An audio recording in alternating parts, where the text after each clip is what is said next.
MIP stay on hard.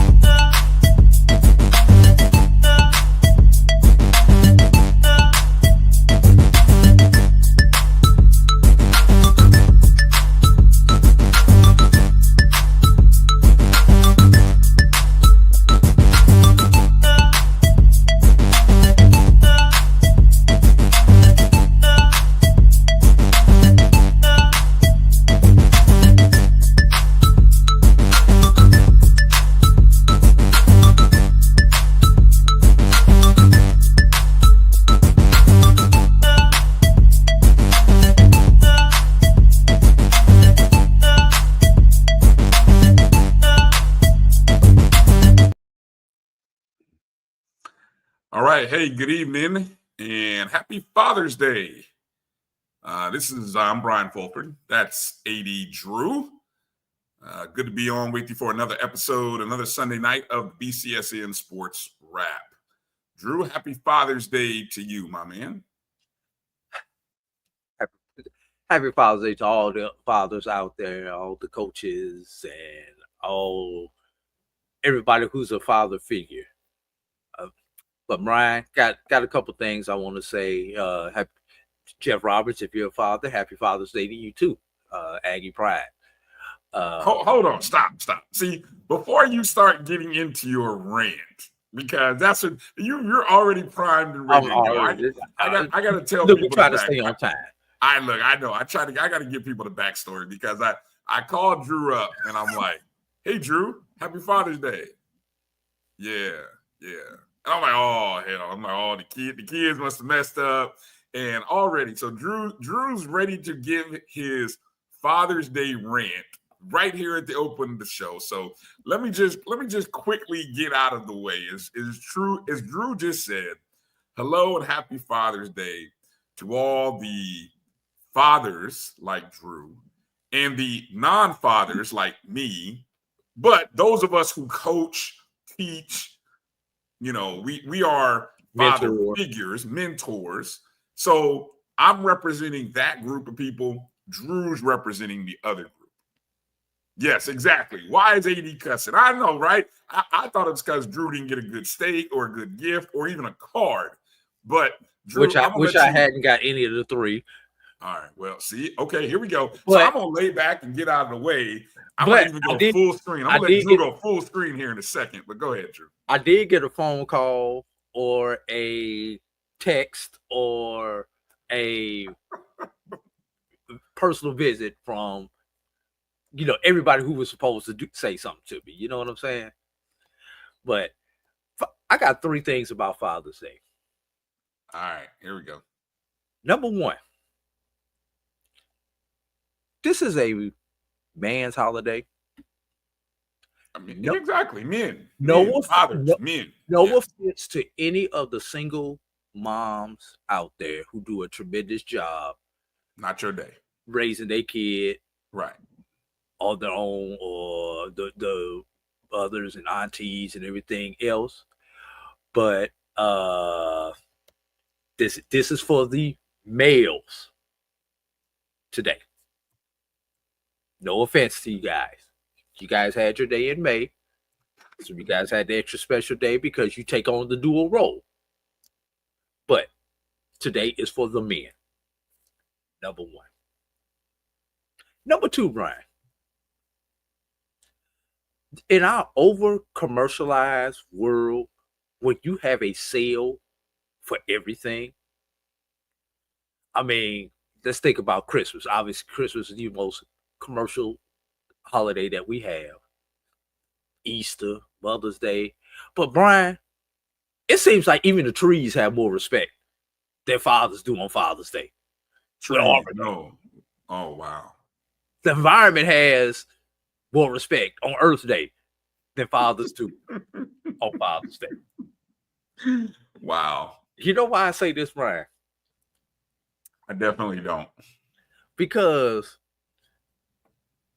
if you go and, Mother's Day, you got people with pop-up shops and everything else. Heck, you can't even go to the grocery store because you can't get past the floral section that they got set up right in the door when you go into Publix on Mother's Day. Father's Day, please. Missed There's it. only 2 places that you can find a sale for something on Father's Day. Where's that? The hardware store and the dollar store. The dollar store. Wow. The dollar store. Dollar Tree, Family Dollar, Dollar General, you name it. Somebody dollar. And number 3, on the sports side, Brian. Father's Day signifies the end of your watchable sports on TV for a while, Brian. Yeah. Yeah. If you're a hockey fan, NHL hockey is coming to a close. Yeah, all right. Yeah, we got we've got It's through 5. It's coming so far. I didn't say it was here. It's coming okay. to a close. Right. This is the last week is coming up. NBA is coming to a close. Someday this week, between now and next Sunday. If you're a college baseball fan, college baseball is coming between next weekend. It'll be over. Yeah. Hey, you even had the UFL to entertain us for the last 3 months. Ended yesterday. It's coming to a close. What we got left, Brian? WNBA. Yeah. Okay. The big 3. It's basketball. The big who? I mean you know something, Brian? Until I saw the fight on social media with Dwight Howard and who was that? He was fighting Lance Stevenson, I think. No, was it Stevenson? I think it was Stevenson. Yeah. Until I saw that fight on my timeline, I had even forgot the big 3 had even and that started. Wasn't really a fight. That was more like a scuffle. A scuffle. Yeah. Right. The trade of chicken recipes. Right. But I'm gonna grab you, you grab me, and let's do the dance. Yeah. Right. I forgot the big 3 had even started, Brian. I did too. We have to suffer as big TV fans until the end of August, Brian. Because I forgot, you got the Major League All-Star game. Woo. Yeah, woo. I mean, for us, we got the Swingman Classic. I'll tune into that if I'm not there live, since it is here in Atlanta. We got Wimbledon. I will watch Wimbledon. But probably if Coco lose, I probably cut it off.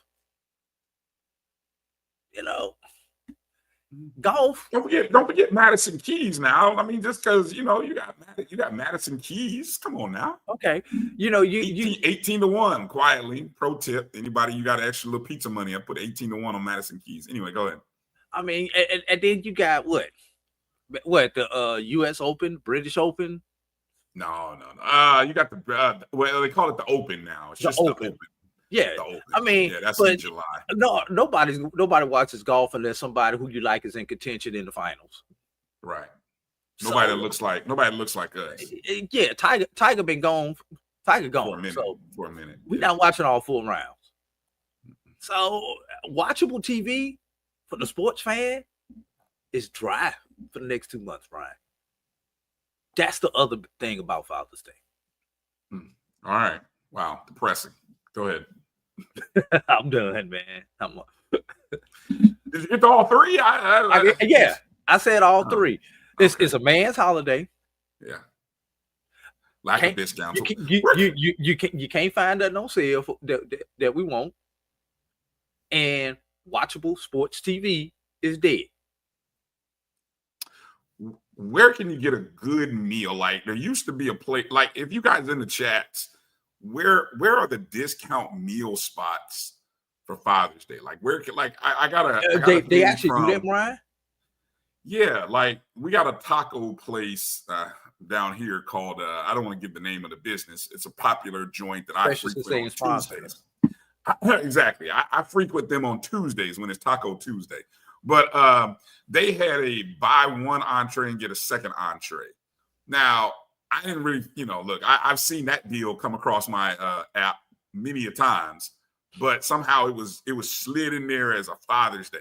So I'm just like, where are the Father's Day? Because, they don't really act like, they don't know I don't have no kids. So I will take advantage of this time period like a mug. You know, it's like, hey, can I go get a 10%? Do all men who look like fathers get a deal? You know, whatever. Or you put a Father's Day code in the app when you order. So where can I go and get a good dinner tonight?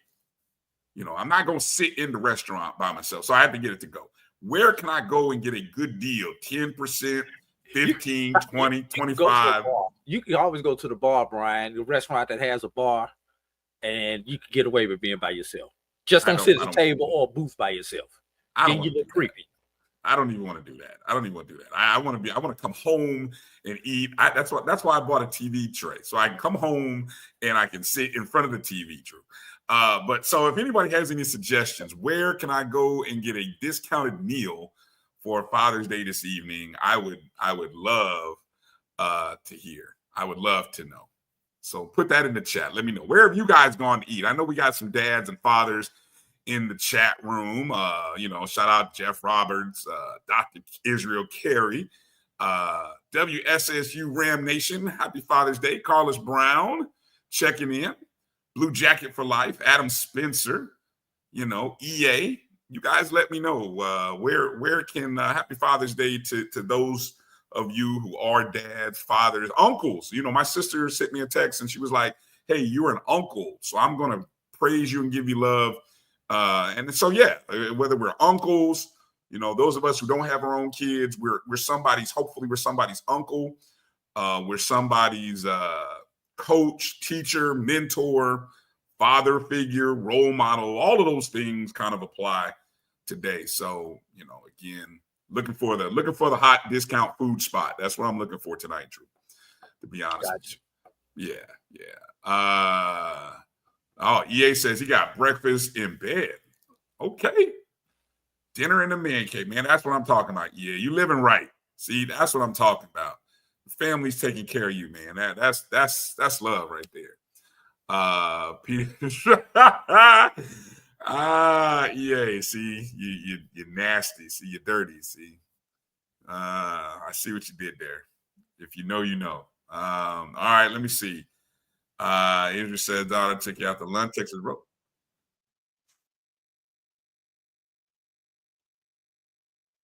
You there? I'm sorry, Drew. Got distracted because I was on a website that likes to pop up one of those commercials with audio. So I'm sitting here like, where is that audio coming from? Stop visiting those sites, Ryan.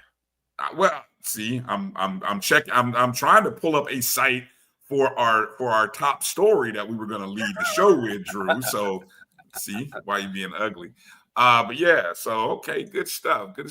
Nice marbled steak, Texas Roadhouse. Yeah, I gotta look and figure out. Wait.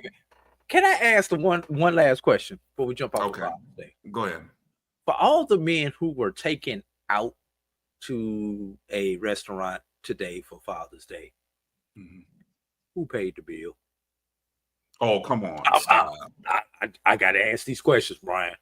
And every man who has kids know exactly what I'm talking about.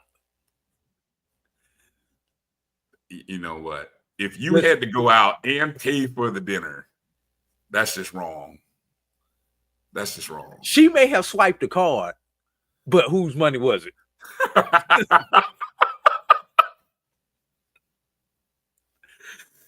Oh man! All right. Good to see Lawrence Israel. Thank you, Israel. Man. Thank you. You raised her right. Man, all right. Praise God. Look, y'all done raised them right. Right. And you taught them to pay the bill and cover the tip as well. Woo! I tell you, that's nasty work, Drew. If that has happened to you, I apologize. That's just nasty work. All right, let's get into some stuff, Drew, because I want to first off give a shout out and thank everybody for the past week of following, subscribing, liking the various shows on the Black College Sports Network over the past week. We've seen some great numbers, not only on the YouTube page, but also from the BCSN Pod Zone. So that means you guys are checking out the podcast feed on Spotify, iHeartRadio, Amazon Music, Apple and Google Podcasts. You guys are liking, subscribing, rating, reviewing, even just downloading. All of it helps the numbers. So please continue to do that. Please hit the thumbs up and the like button. We continue not just our show, but the other shows across the Black College Sports Network. I've seen some great improved numbers from the Carlos Brown show that was yesterday, the ONG strikes on Wednesday, and of course, Dr. Cavill's Inside the HBCU Sports Lab Tuesday, Wednesday, and Thursday, the two different versions of that show. So appreciate everybody who's been a supporter of the JBN. Blue Jacket for Life. Before we get into media days, since you brought that up, I do want to make mention of yesterday. Since you brought up the UFL, I want to make mention the win by the DC Defenders in yesterday's game. Did you know the UFL championship was going on yesterday, and did you watch? I knew it was going on. I did not know what time it was going on because we're so used to the UFL having a game around 1, 2 o'clock locally, 4 o'clock, yeah, on Saturday, and then a late game around 5, 6 o'clock window. Well, that game didn't start to after 8 to 8 o'clock Eastern time. 8 o'clock. Yeah. So I lost track of it that it came on, and by the time I turned it on, where it wasn't really that competitive. I caught it right before halftime, maybe about the last 5 minutes of the second quarter. It was halftime, so I did what the average person does. I flipped it off during halftime. Forgot about it. Came back in somewhere at the end of the third quarter. Okay, this is not even worth watching anymore. Yeah. Well, hey, I'm reading right here from HBCU Legends Kyle Mosley's story here. Shannon Harris set a historic milestone as the DC Defenders defeated the Michigan Panthers in the 2025 UFL Championship. Now, this is the first season that someone, that we've had spring football now for 4 years. Fourth year. This is the fourth year. Although the UFL is just in year 3, but this is the fourth year because I think we had the 1 year where we had the two league. Year 2 of the UFL. Okay, year 2 I think it's year 3 of the UFL. They've been combined for 2 years. Okay. Then the USFL has its own history. The XFL had its own history. But in terms of just spring football, this is the 4th overall year. Right. Since 21. Okay. So this is the first year that someone other than the Birmingham Stallions who won the UFL last year, they won the XFL the 2 previous years, right? Someone, I don't even know who won the USFL in the previous iteration. But anyway, it feels like a major milestone, not just for the fact that the DC Defenders ended up winning, right? Because DC Defenders came out of that same league with the Stallions, if I'm not mistaken. I think they were both in the XFL. And of course, most notably, Reggie Barlow left them right before the start of the season to take the head coaching job at Tennessee State. Well, his replacement is Shannon Harris. Shannon Harris, who was named the interim coach, is an alum, I believe, of where is he? An alum of Texas Southern or Prairie View, one of the two. I'm reading the article here. Maybe I should just read the article here. He's the interim head coach, became the first HBCU alum to coach a professional football team in the United States to a league championship title. The Defenders dominated the Michigan Panthers, 58-34. The game was played at America Center in St. Louis. I'm sure they were hoping that the Battlehawks would be in that game. Correct. But for the second year in a row that they've hosted it, and the Hawks lose in the semifinals. Semifinals, right. But the UFL championship game MVP and Defenders quarterback Jordan Teamu was like 21 of 28, 390 yards, 4 touchdowns, ran the ball for 29 times, also had a rushing touchdown. Right.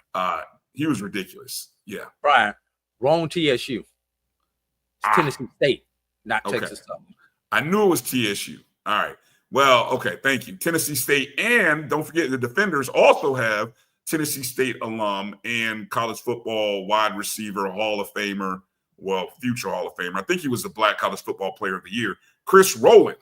Rowland, who ended up with 5 passes and 45 yards, 3 rushes for 24 yards as well.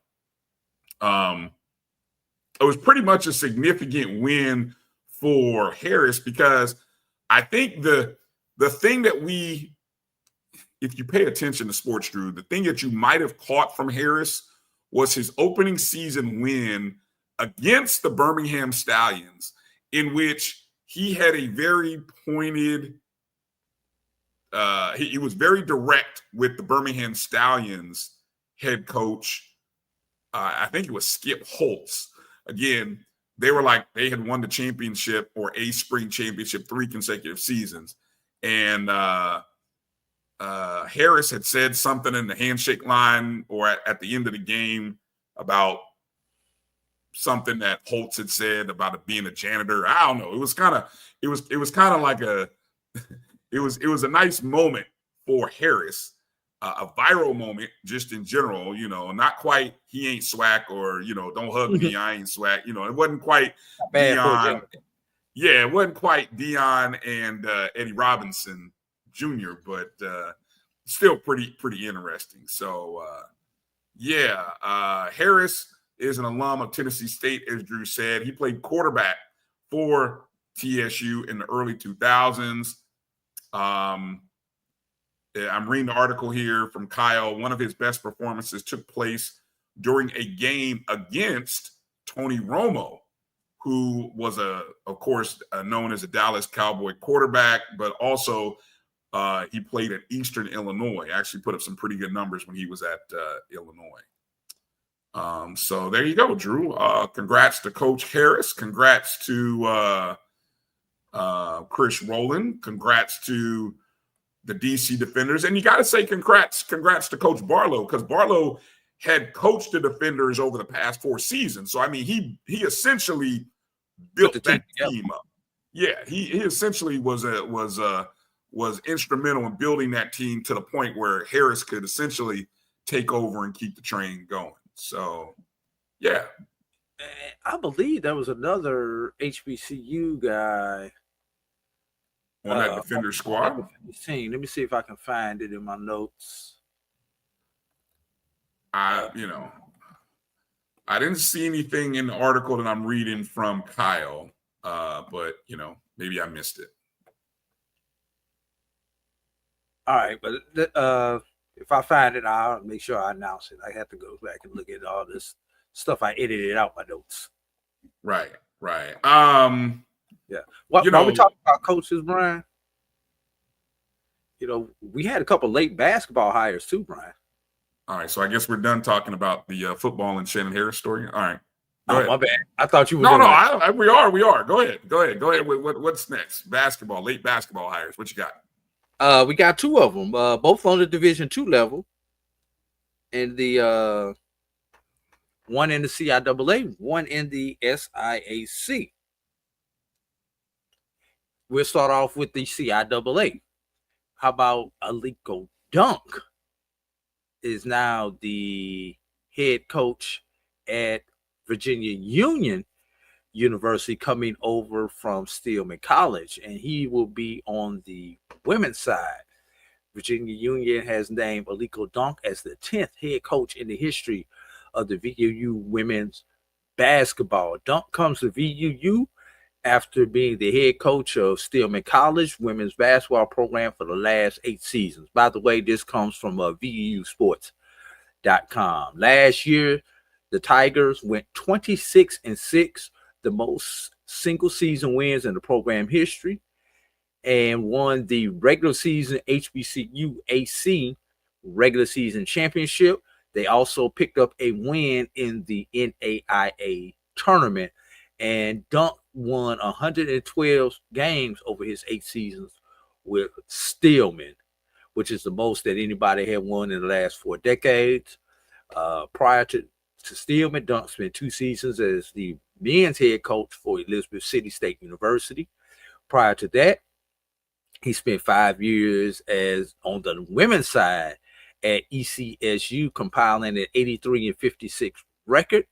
He was an assistant coach from 2003 to 2009 for the Vikings, which included a CIAA championship in 2007. So, Dunk is now the women's head coach at Virginia Union.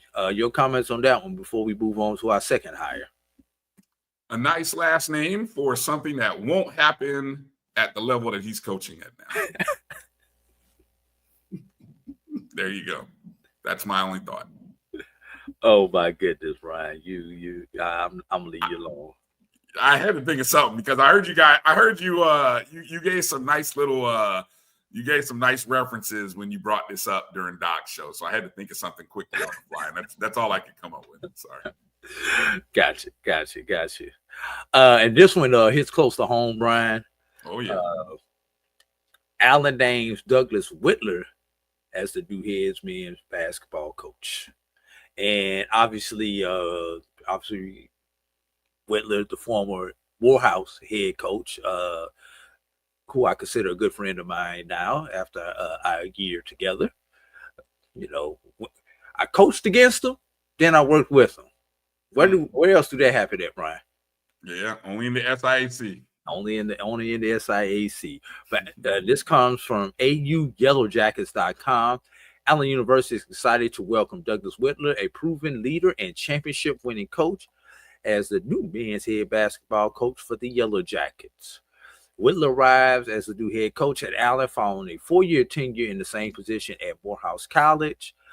During his time as head coach, Whitler amassed a overall winning percentage of 65.5% and 73.4% in conference play, marking the highest win total of any coach in Morehouse history in their first 4 seasons, and posting the second highest win percentage ever in program history. Whitler's teams were consistently among the SIAC's top teams, as the Maroon Tigers won 3 consecutive SIAC East Division regular championships from 2022 through 2024. And in 2024, Whitler led Morehouse to a second place finish in the SIAC East during the regular season. So, and as we know, Whitler took over in 2021 after the passing of longtime Morehouse legendary head coach Grady Brewer. I hear my thoughts on this one, Drew. This is a tough job. Allen, since joining the SIAC, I believe this is a year they've been in the SIAC, 3 or 4 years now? Well, officially 1 year as a D2, as a full-time D2 member. Okay. Just complete. Them and the Elwood Waters just completed their first season as full-time Division II members. The 3 years prior, they were transitional members. But they were playing a D2 schedule or NAIA? They was playing the SIAC schedule. Okay. Well, here's why I say it's a tough task. Last year, 6 wins. That's what Allen won. 6 wins. Now, the year before, they were 15-15. You know, looking at the records, they were 15-15. So a pretty good season just 2 seasons ago. But the previous 2 years, they only won 4 games in 6 years. So that's 16 wins. That's 31 wins over 4 seasons, right? If I'm doing my math correctly, that's a tall order for a man who by 30 what wins? 31 over the past 4 seasons. That's just shy of 8 a year. Yeah, well, if you were doing that kind of average, but they never had, well, outside of the 1 year where they were 15-15, 8 is a dream. I mean, they won 6. They won 6 a couple of seasons and 4. And here comes Whitler, who, look, 65. I'm reading the numbers here. An overall win percentage of 65%, a conference win percent of 73.4. So if Whitler can recruit, and again, he's right there in the same city with whom? Benedict, which has in that same time period been a high-level challenging team in the SIC the last 4 years that I'm aware of. So, this will be interesting to see. Can Whitler's connections that he has made at Morehouse, and look, I don't want to speak on academics of Allen to Morehouse, but I'm going to bet there's no comparison. Allen is not Morehouse. I mean, thank you. That's where I was going to go. It is not Morehouse. And that's no disrespect to Allen. No, I didn't mean it that way, but I'm just saying if it were tougher to get a young man into Morehouse, it's probably not as tough to get him in Allen. I'm generalizing, but I don't think I'm too far off base with that assumption. So I'm gonna be interested to see what Whitler does, and obviously the instant comparison will be if Whitler and Allen outperforms Morehouse. Oh, Morehouse alums, y'all are gonna be real pissed off. Not at your AD. Not at your AD. Drew can't say this, so Drew, turn your mic off, turn your camera off, because you can't. I want you to be caught up in this. Don't be mad at the AD. Don't be mad, Morehouse alums, at the AD if Whitler and Allen have a better season this year than Morehouse. Be mad at your president and your big name boosters over there at Morehouse that drove Whitler out the door. I'm done.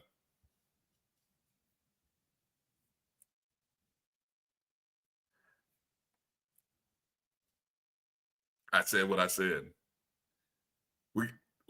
Drew, you want to come back now? I just wanted to make sure it was clear before I come back on the screen. I'm done. I said I'm done. No more. Right. No wise.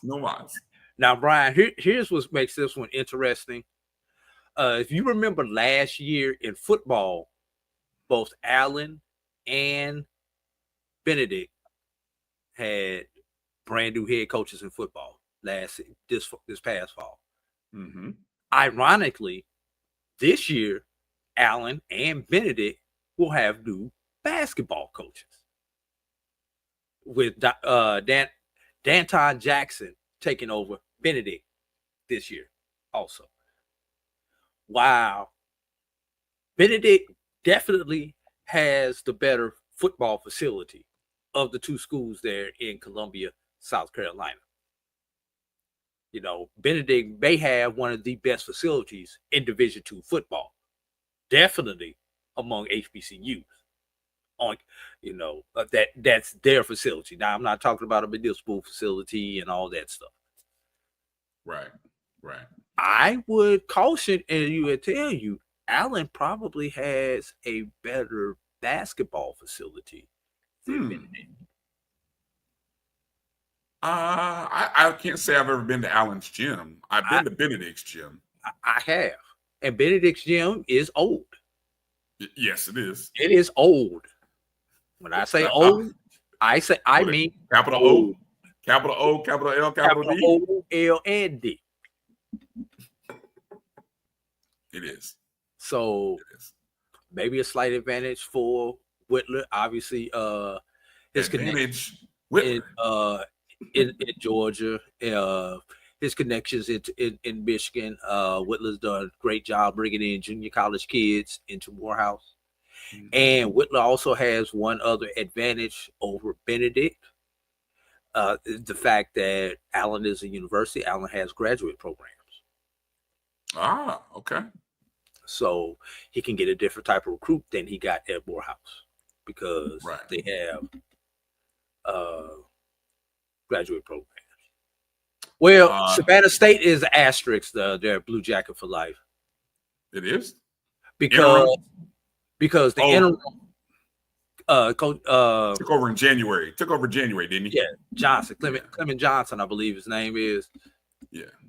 Took over when Coach Broadneck stopped down. Clement Thompson. I'm sorry. Yeah. Took over when Broadneck stepped away, and he wound all he did was win the tournament. All he did was win the championship, which is usually a recipe for keeping your job and getting a contract. Good job. So yes, Savannah State, Benedict, Morehouse, Allen. Lemoyne Owen. I think you might be right. Lemoyne Owen. I believe Lemoyne Owen has a new coach. Am I missing anybody in the conference? I think that might be it. Yeah, you might. Yeah, I think you got it. All right. Okay. Let's get ready to take a break. But before we go to break, I got a question. I got an honest question for our people in the chat, Drew. You're gonna like this. And this is gonna require some truth telling here. Some of y'all are gonna have to tell the truth here. Here you go, Drew. Here's the question. I'm just asking. Who's your school's daddy right now? That's it. There it is. I saw the way y'all were acting in the chat, so I just thought I'd put that out there. I'm curious to see your responses. You got to be honest here. Like there's some schools that are getting beat. Like if you're a Howard alum, you got to say Hampton's your daddy right now. You just got to go ahead and admit right now. See, there you go. Adrian Cook gonna get out here on these streets and start lying to folks. Okay, I said be honest. Be honest. Come on, Adrian. Be honest with yourself right now. Who's your school's daddy? All right, we're gonna come back and we're gonna hear the responses from y'all in a minute, as well as continue on with some other news and notes and get into talking about the main topic I wanted to bring up was we're starting to get into the summertime, and I want to ask a question about rivalries, Drew. We're 25 years into we're a quarter of the way into the century, the millennium, the new century. And there's some interesting takes, not just on the historical rivals, because we have some rivalries and some classics which are reaching 100-year mark. Some already have. And then, it's kind of an interesting year. So I thought we kind of look into rivalries, not just from a historical perspective, but over the past 25 years. And then maybe even a closer, more condensed, maybe last 4 or 5 years, and ask the question, what defines a rivalry? How do you define a rivalry? So there we go. Who's your school's daddy? On the other side, I want to hear from you guys. Honest answers only. Be honest, okay? You're watching the BCSN SportsWrap right here on the Black College Sports Network. Drew and I will be back in just a minute, right after these words.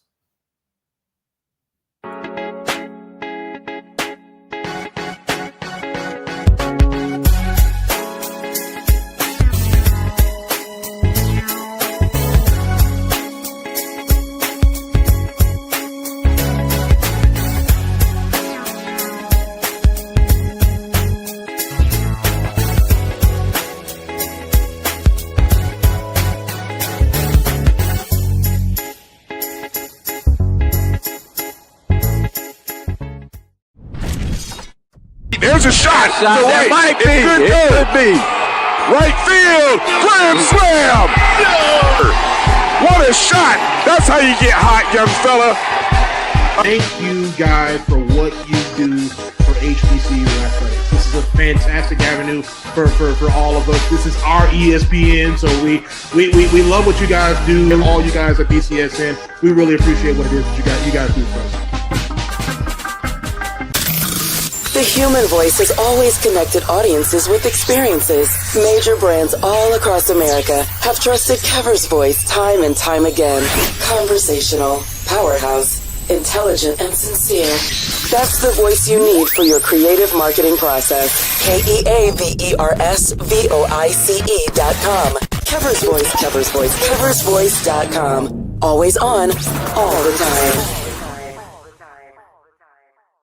This is Brian Fulford. A.D. Drew and I are co-hosts of the BCSN SportsWrap. We talk about all things related to HBCU athletics. From the games, teams, coaches, and fan interest stories, we cover it all. You can find our shows on Facebook at BCSN SportsWrap, YouTube at MyJBN Online, and everywhere you listen to podcasts like Anchor, Spotify, Google, and Apple Podcasts. You can also find the show on the Jericho Broadcast Network's app.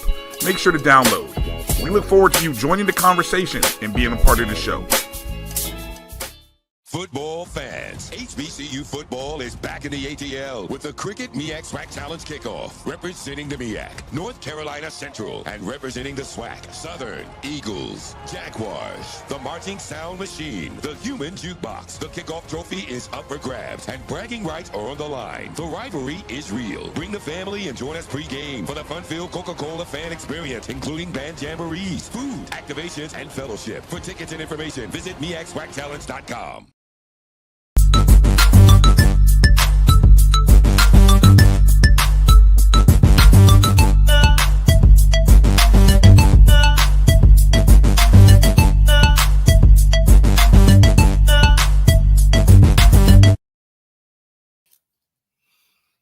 All right, welcome back to the BCSN SportsWrap. Bryan and A.D. here. Hey, Brian, before we get into the next topic, I think we might need to clarify that question that you asked going into break, because I think it may depend on which sport that you're talking about. And I'll just give you an example. In volleyball, FAMU is a SWAC's daddy right now. Okay. I'm just saying. Let's be real. In volleyball, FAMU is SWAC's daddy. So right now, if you took softball, you would have to say Jackson State right now is the SWAC's daddy. Anybody in the SWAC? Last two championships. Does that, I mean, come on now. I mean, they haven't won the division, Drew. How can you be, look, great that you won the tournament, but you didn't win the division in either of those 2 years? Brian, daddy, stepdaddy, goddaddy, I don't care how you want to classify it, Brian. All right. But yeah, so again, Father's Day question. Hampton is Howard's daddy. Let's see what the people think, Drew. Some of y'all are real messy. Adrian's lying to himself. He says no. I believe it. I don't believe it. The FBS. Now that's truth right now. Owning HBCUs right now. I'm with you, Troy. There you go, Troy. 17 national champions make FAMU everybody's daddy. All right. Adrian, I can't look around at the moment. Lord have mercy. Adam Spencer. I wonder if Adam's talking about Hampton or Howard, rather. He must be talking about Howard, because I think that was the last time Howard did beat Hampton was in the Obama administration. I love that.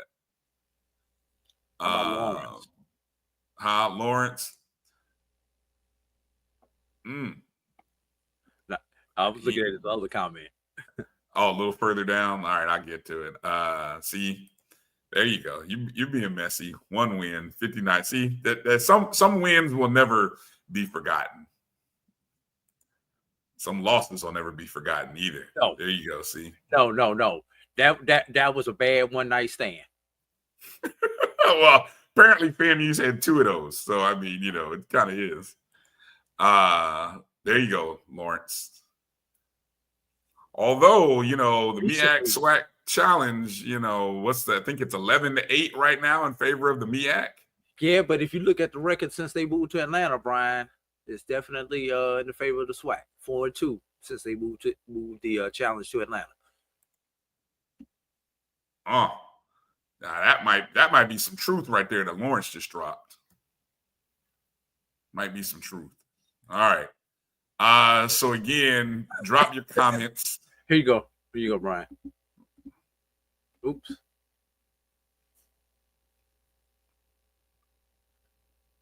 Oh, that's the last time Hampton won. I mean, Howard. No, won. Howard. That would have been the last time Howard won. Yeah, Howard. It was because there was a 4-year run there.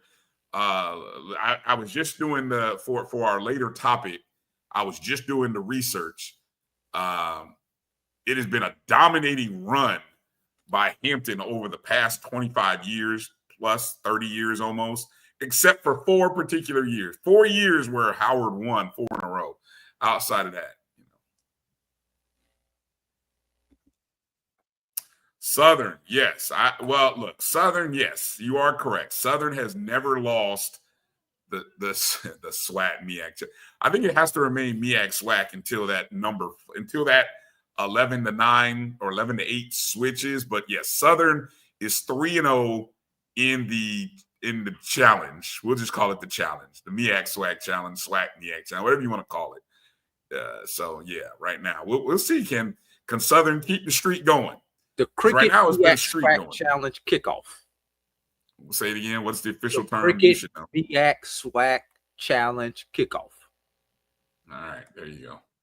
A.D. Drew with the official words. We will make sure we get it right. Speaking of classics, Drew, looking here at our notes, the HBCU NY Classic will feature the Morehouse Maroon Tigers and the previously mentioned Howard University Bison. And I believe that was the same two teams who played in it this past year in 2024, right? Right, correct. Okay. This is third year. Third year, okay. Third year in this classic? Yes. All Both right. same two teams. Well, the game will be streamed on HBCU Go.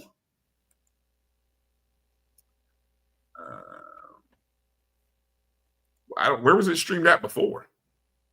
Last year it was NBC. Last year, NBC. Oh, CNBC. That's right. CNBC. What? It wasn't NFL Network. It was NFL Network, wasn't it? No, it was CNBC. No? It was Okay. CNBC, and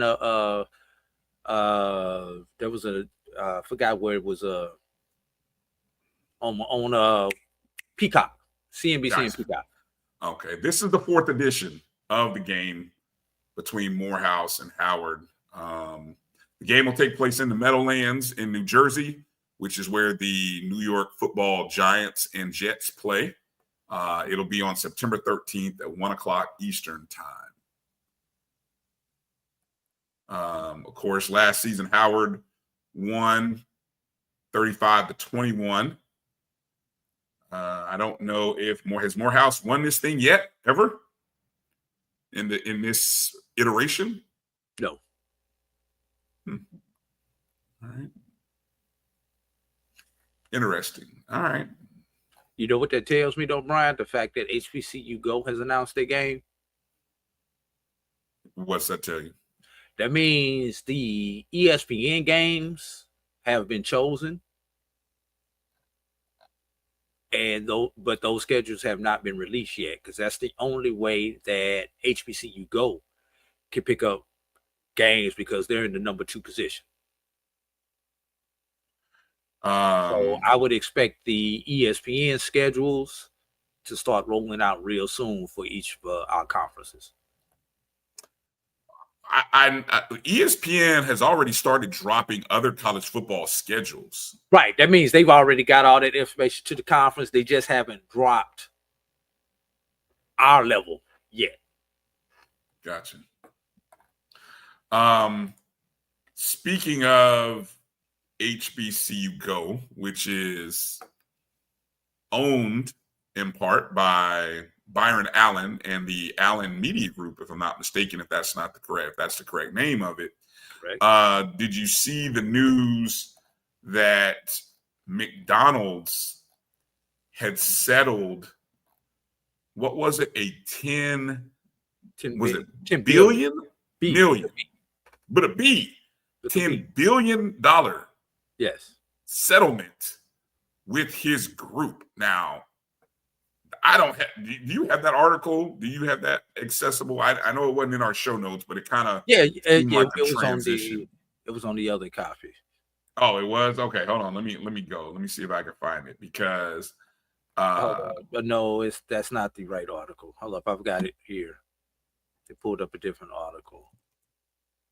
Oh, wait a minute, I pulled it on. I'm gonna just do a quick search. But No, it's actually in our chat, Ryan. that's right. Okay, here it is. I'm gonna read it from Reuters. here. McDonald's settles Byron Allen's $10 billion lawsuit over ads for Black-owned media.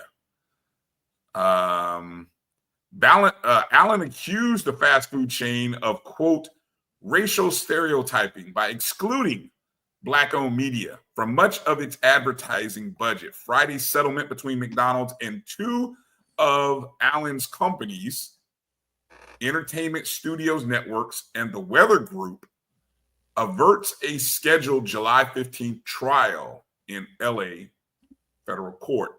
It also resolves claims raised by Allen's related $100 million lawsuit against McDonald's in Los Angeles Superior Court. McDonald's says it will buy ads, quote, at market value from Allen's companies, quote, in a manner that aligns with its advertising strategy and commercial objectives. No complete settlement terms have come out. They seem to be confidential. McDonald's, which is based in Chicago, denied wrongdoing in agreeing to settle. In a statement, Allen's companies said, quote, we acknowledge McDonald's commitment to investing in Black-owned media properties and increasing access to opportunity. Our differences are behind us. Yeah, I would say that. It's true. He accused McDonald's of falsely labeling Entertainment Studios as a media company that produces content solely for Black viewers, co-signing it to its, quote, de minimis ad budget for those viewers instead of its general ad budget. He also accused McDonald's of lying when it pledged in 2021 to boost national ad spending with those media to 5% from 2% by 2024. Allen's media networks include the Weather Channel, Cars.tv, Comedy.tv, ES.tv, Justice Central, MyDestination.tv, Pets TV, and Recipe.tv. You know what I don't see in there, Drew? HBCU Go. But what that does, Brian, because that frees up, that's money that those entities are bringing in, that's going to be a trickle down to HBCU Go. And what you didn't see were the duopoly stations that Byron Allen currently owns, but is trying to sell.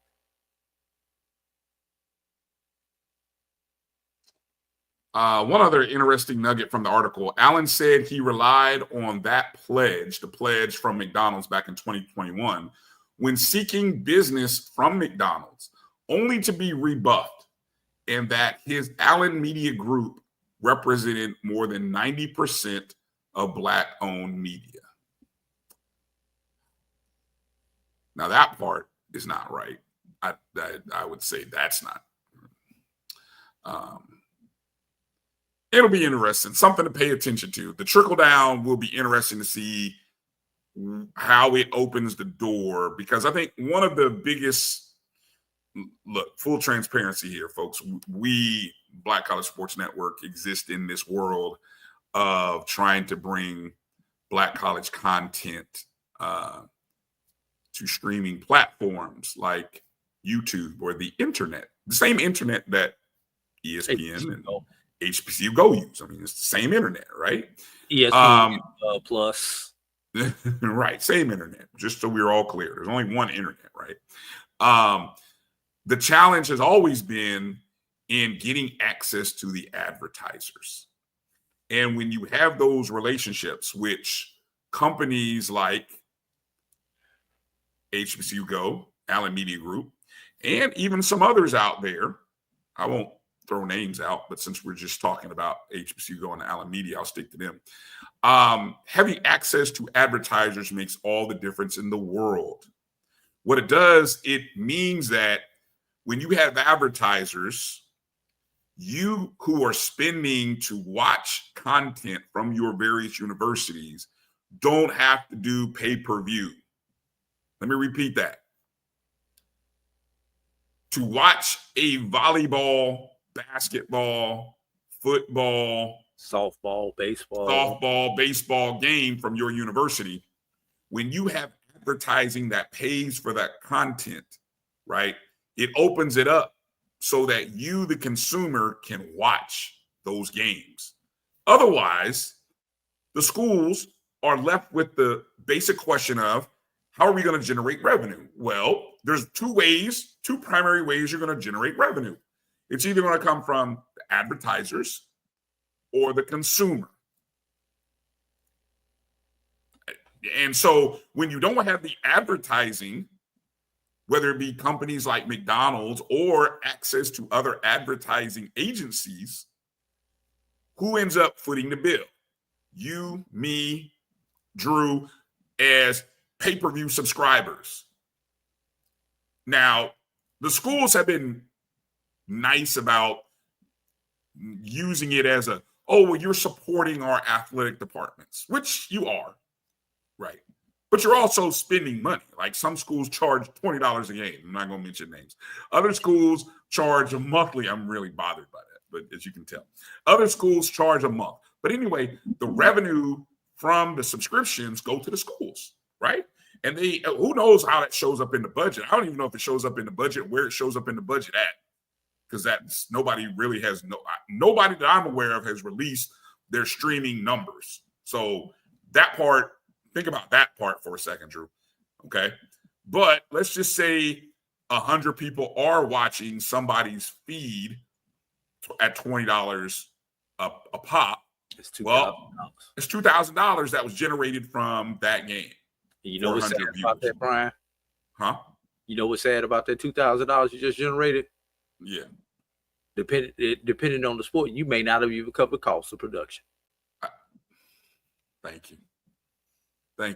Because it does cost to have not only camera operators, producer, director, on-air talent. You know, you want those nice graphics and stuff you see. I mean, somebody's got to do all that.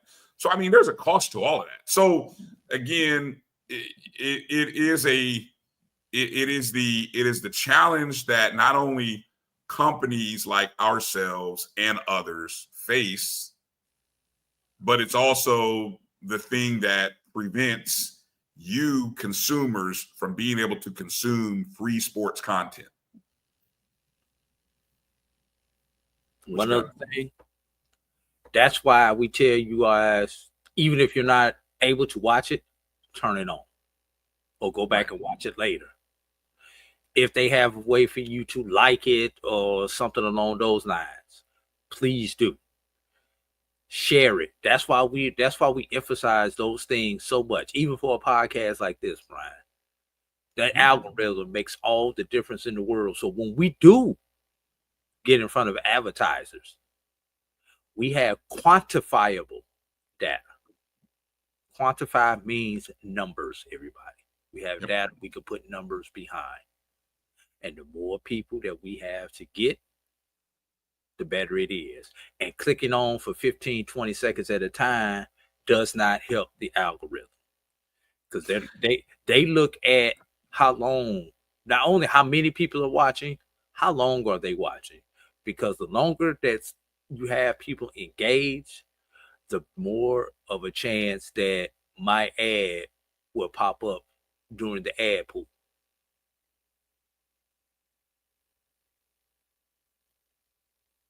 Did I lose you there, Drew? I'm here. Oh, okay. I'm here. Let's move on, man. We got other money issues to talk about too, man. Yeah. It's funny you bring that up. My last point, you brought up reporting numbers. While it's important for you all to, and this is why we tell you to like and subscribe, and because those are numbers that are quantifiable, it's also interesting that the schools don't give you or don't publish the data. Now, again, they may have it internally, and they may be using it. They may be using it to draw sponsorship, right? I don't know. But the data would be, you would think that would be a budget item that they would show. Or and like I said, maybe it is, but I'm just, it's one of those things. That's what advertisers are fighting for, is to know, well, you can't just tell me that you had 300 people watching your pay-per-view feed if you never publish the data. How am I supposed to believe that? Right? That's the one thing about sort of YouTube and Facebook. You can actually look and see the metrics and the numbers. Publicly. So, publicly, right? Yeah, there you go. Yeah, because you can always find your own numbers.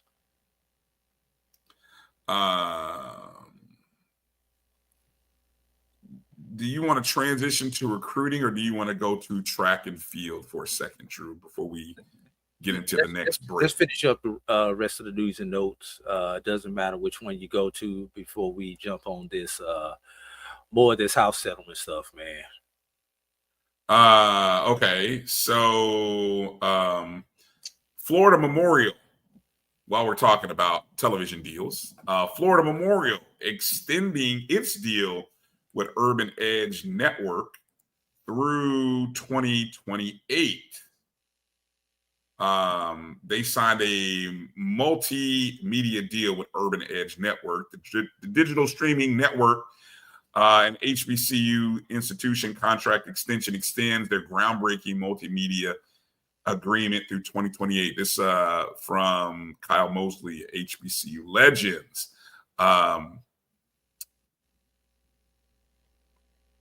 This is an additional 3-year deal for the licensing agreement for Florida Memorial. Now, if I'm not mistaken, UEN, Urban Edge Network, used to be they were the network known as HBCU Plus or HBCU League Pass Plus.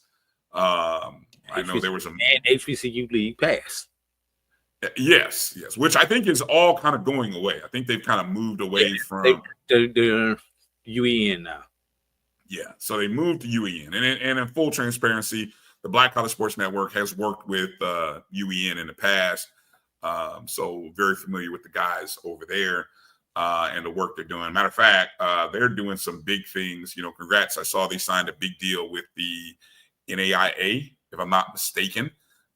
So they're kind of moving through. According to a quote here from this article from Florida Memorial University interim president William McCormick, he said, "This partnership is not just about streaming sports. It's about telling our story. Through UEN, we amplify the excellence of our students, the energy of our campus, and the legacy of our institution to a national audience. This renewed agreement is a powerful tool to our mission to transform lives and uplift communities." The partnership ensures Florida Memorial's strong presence across UEN's extensive connected TV, cable TV distribution network, reaching approximately 115 million U.S. households. So a big time opportunity.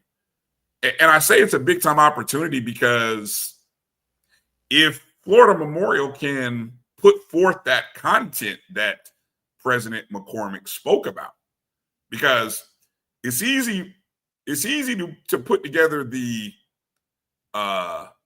sports content, Drew, right? Because you know where that's going to be, you know where that is. It has a set date and time. It's the other stuff. Like, who's going to come out and film and publish the Greek step shows, the features, the lecture series, the convocations? Those are the additional content opportunities that many schools, in my opinion, aren't taking advantage of when you have these global streaming platforms. Just my opinion.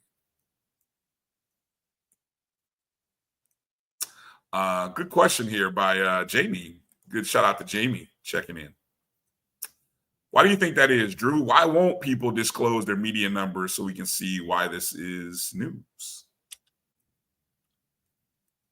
Some of it may be embarrassment, Jamie.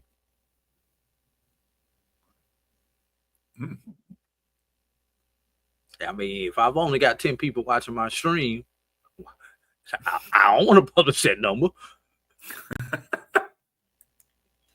I'm just being real. And then there's a lot of it where people actually don't understand the importance of those numbers, Bryan. I think you have different metrics too, because there's the number where people actually click on and watch your show, right? There's the views. You have unique views, right?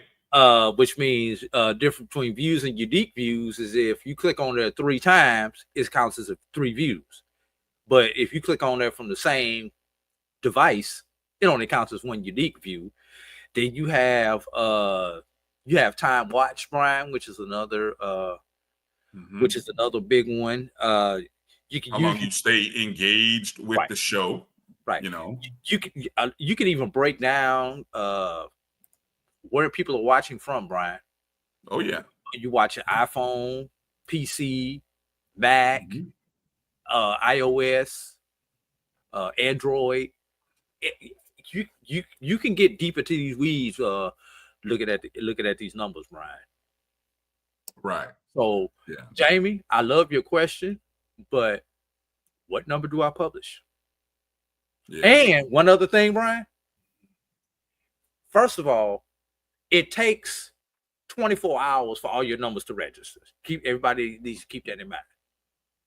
So after those 24 hours, then you could potentially publish numbers. Even with the big boys, it takes them 24 to 48 hours before they even push numbers out. And then you've got, Bryan, you've got your total views. I watched the same day, but I did not watch it live. I might have been at work or something like that. So, that's another way to measure the metric. Total views, total live views, total views. So there's a bunch of different ways to quantify it, Bryan. Which number do you want me to publish, Jamie? I think they're good and bad. Like there many. I'm familiar that many people and organizations don't necessarily put forth their internal data. Kind of following up on what Dr. Cavill said, if you saw him in the chat room there. But this is where the big debate about streaming comes in.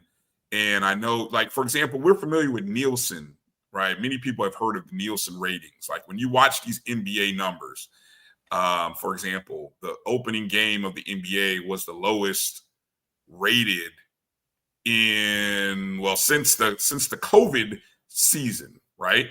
It was under a 5, 4.7, something like that. But part of that, you can look at it from 2 different perspectives. It'll lead you to say, well, because it's 2 low markets, right? All markets. Media markets, right? The 21st and 25th media market, right? You could also say it's because the interest or lack of real star power from either of these 2 teams. You could go that route. The big city teams don't want to watch Midwest basketball between Indiana and Oklahoma City. They're just not interested. You could go that. Basketball fans. And so the good and bad of these numbers is something that the NBA will have to challenge and tackle, because trust me, the numbers last year were over 10 million. I think it was like 11. And who was in the finals last year? It was like Boston and Dallas. I think it was. That drew an 11 million viewers. This is half of that. Trust me, the NBA does not want multiple years of Oklahoma City and Indiana. They don't. You know what else is missing this year, Bryan? The big international star. That's a very good point. Off these very 2 good teams. point. But last year you had Luka.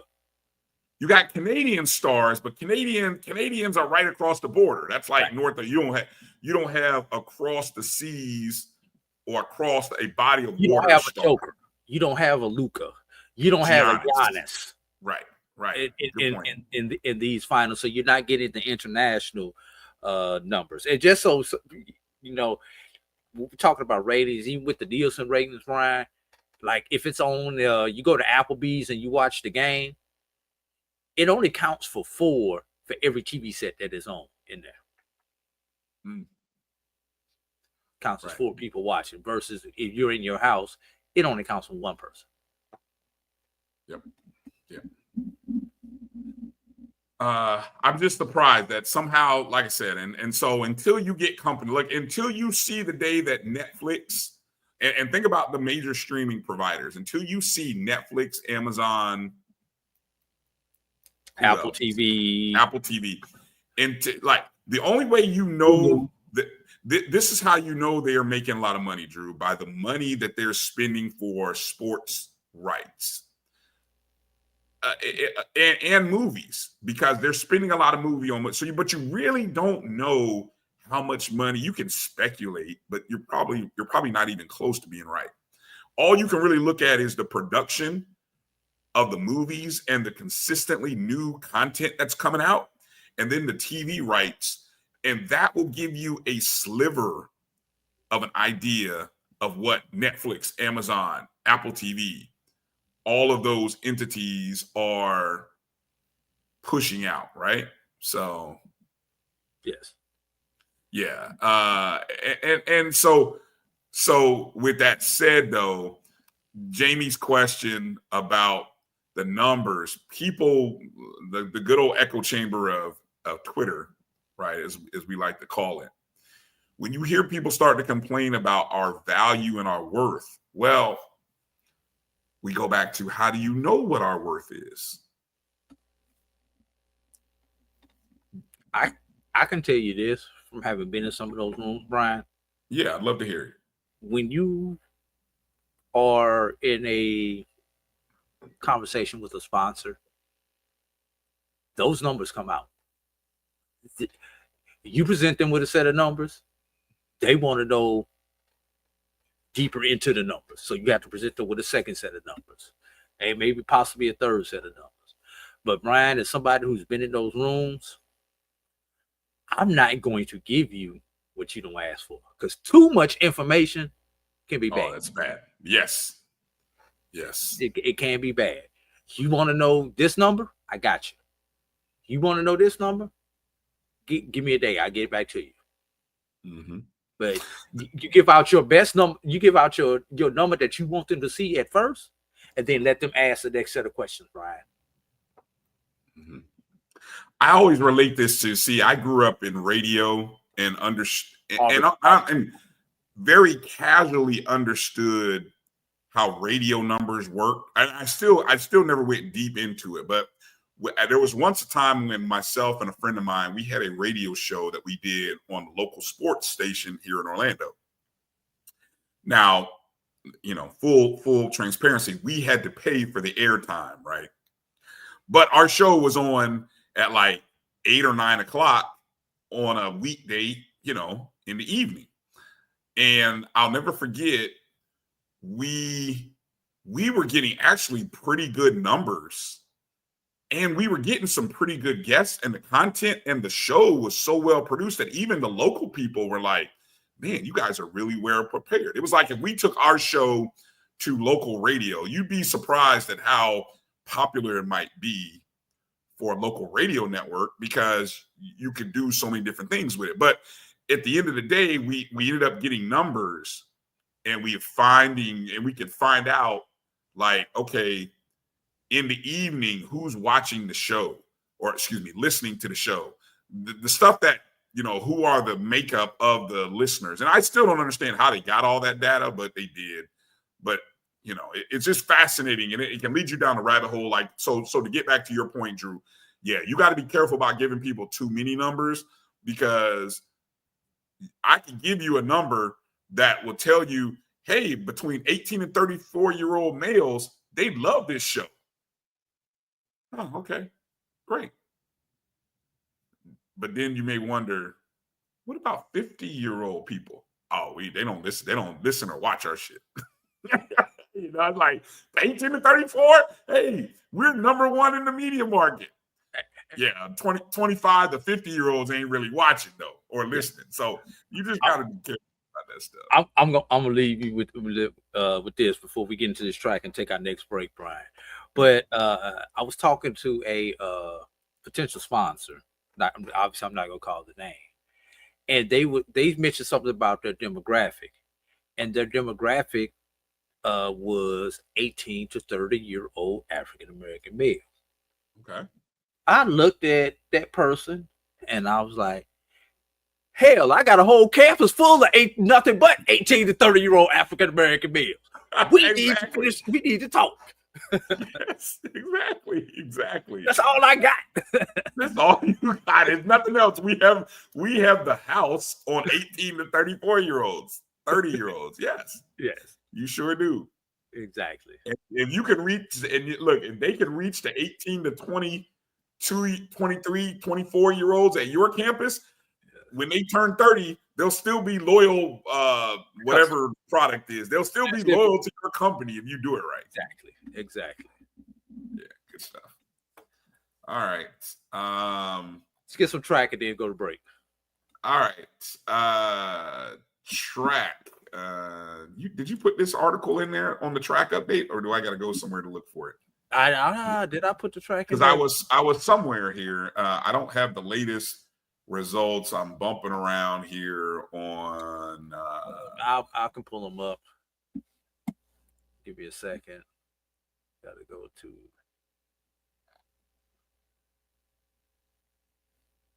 Let's see. UAPB's Jordan Pierre. I'm reading this from the Pine Bluff Commercial.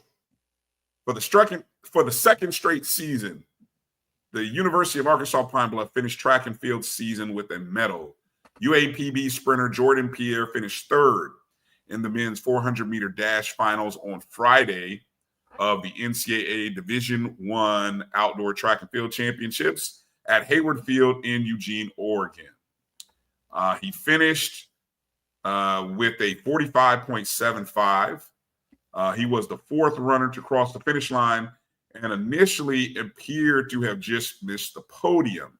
After a review, a young man from South Florida who had crossed the line second was disqualified for stepping over his lane line more than once. That moved the USC sprinter, who was in third, to second, and thus Pierre moved to third. So, yeah, congratulations to Jordan Pierre for coming into third on the medal stand. I don't have any other results. I know.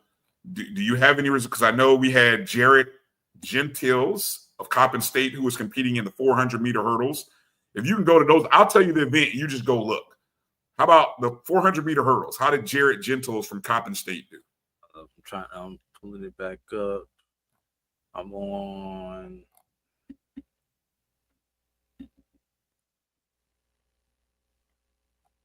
So I'm on the women's right now. Well, hold on. Stay on the women's. Women's. If you're on the women's, stay on the women's. Because in the women's side, you had Marcia Say of Howard in the women's 100-meter hurdles. How did she do? 100-meter hurdles did not make the finals. Oh, I thought she made the finals. Are you sure? Yeah, I'm looking at it right now. Okay, my bad then. Top 8. How about the women's 4x100? Howard. I know they were in the 4x100 relay. 4x100. Won by USC. Howard finished 6th with a time of 43.23. A full second off of the first place winner of SC. All right. Let's see. Check in the women's high jump. I think you had a pair of North Carolina A&T ladies in the women's high jump. Highest HBCU finisher was Spirit Morgan of A&T with a 1.84. That's 6 feet 1/2 inch. What place is that? That was 11th. I apologize. Oh, okay. That's all right. How about Olivia Dowd? She was in the triple jump. Okay, triple jump.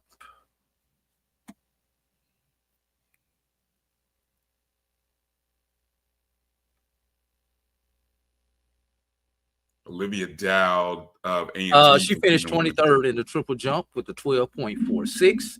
That's 40 feet 10 1/2 inches. All right, let's go over to the men, if you win. So according to the HBCU Sports.com article, here are the men that competed in the final of a field event. Well, these are field events, Drew. So we've got Southern's Roman Smith in the men's high jump.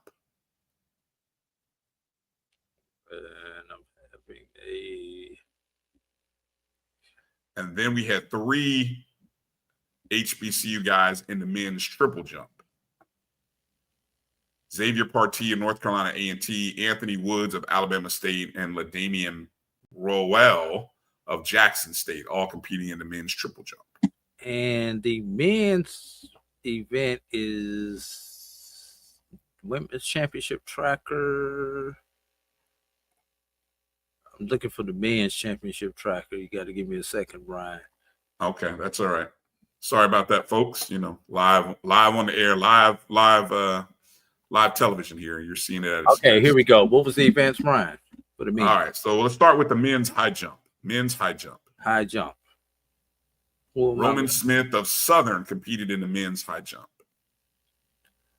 Finished tied for 23rd. No, he finished 23rd. I'm sorry. With a 2.10 meters, that's 6 feet 10 3/4 inches.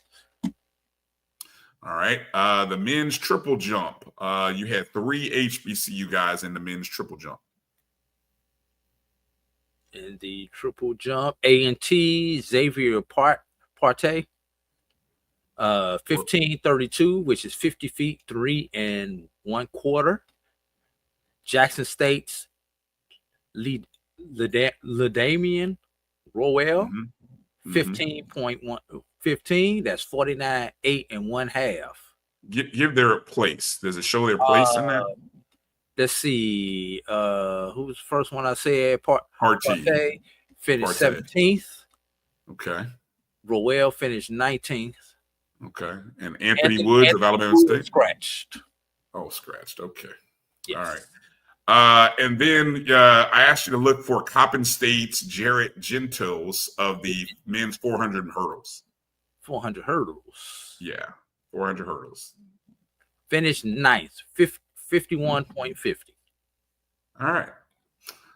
So it looks like Jordan Pierre was the only HBCU athlete to finish on the medal stand. Yes. And that was in what event again? The 400-meter dash, 400 meters. So congratulations to all of those participants. It's a big thing, not just only making it to regionals, but then getting the call and going to Eugene, Oregon. So, congrats to all of the HBCUs that represented there. All right. Can we take a break, Drew? Because I know we wanted to come back and we got to get into 2 quick topics here before we close the show. A couple a recap, or not only a recap, but maybe a couple of additions on the House settlement as a carryover from last Sunday's show. And then rivalries. What defines a rivalry to you? We're going to take a look at historically some of the top football rivalries, and then also look at a more current look at some of the top football rivalries. So let's do that. You're watching the BCSN SportsWrap right here on the Black College Sports Network. We'll be back in just a moment. I'm returning to Clinton Parish, and Tampa's my community. I grew up here, went to school here, and my wife and I make our home here. What makes Tampa special are its people. So when I represent someone injured in my community, it's personal. Call my office and speak to a real lawyer and not some referral service. I will fight the insurance companies to get the settlement that you deserve. At the law office of Clinton Paris, we take the pain out of being heard.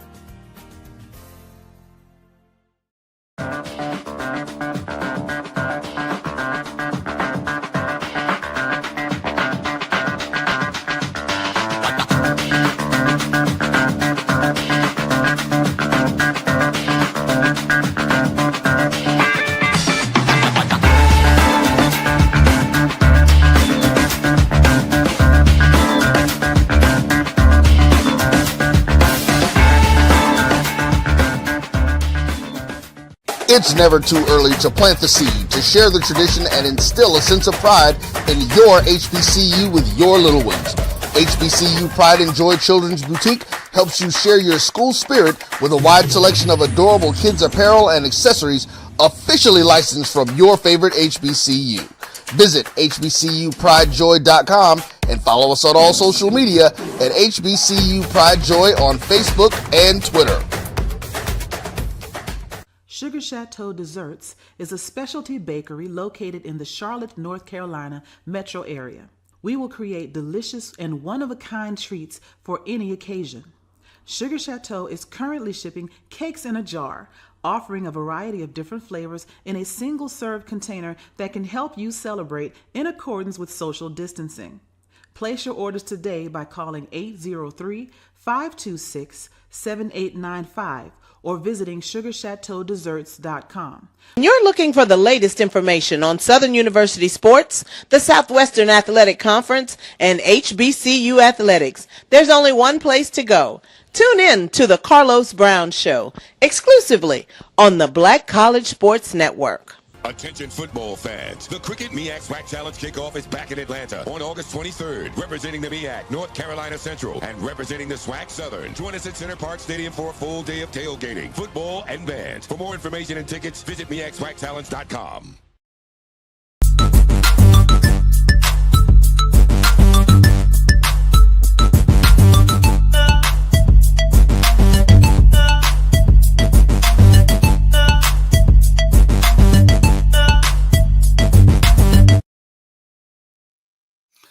Welcome back to the BCSN SportsWrap. Brian Fulford, A.D. Drew here. Drew, you know how I was telling you earlier in the show I was looking for Father's Day food discounts? I came across one on my phone that I overlooked previously. Treat Papa to Papa John's. Get 40% off all regular menu pizza prices today through Sunday. Well, this was sent to me on Friday. With the code Father's Day 40. So that's 40% off of pizza. That's not bad, Drew.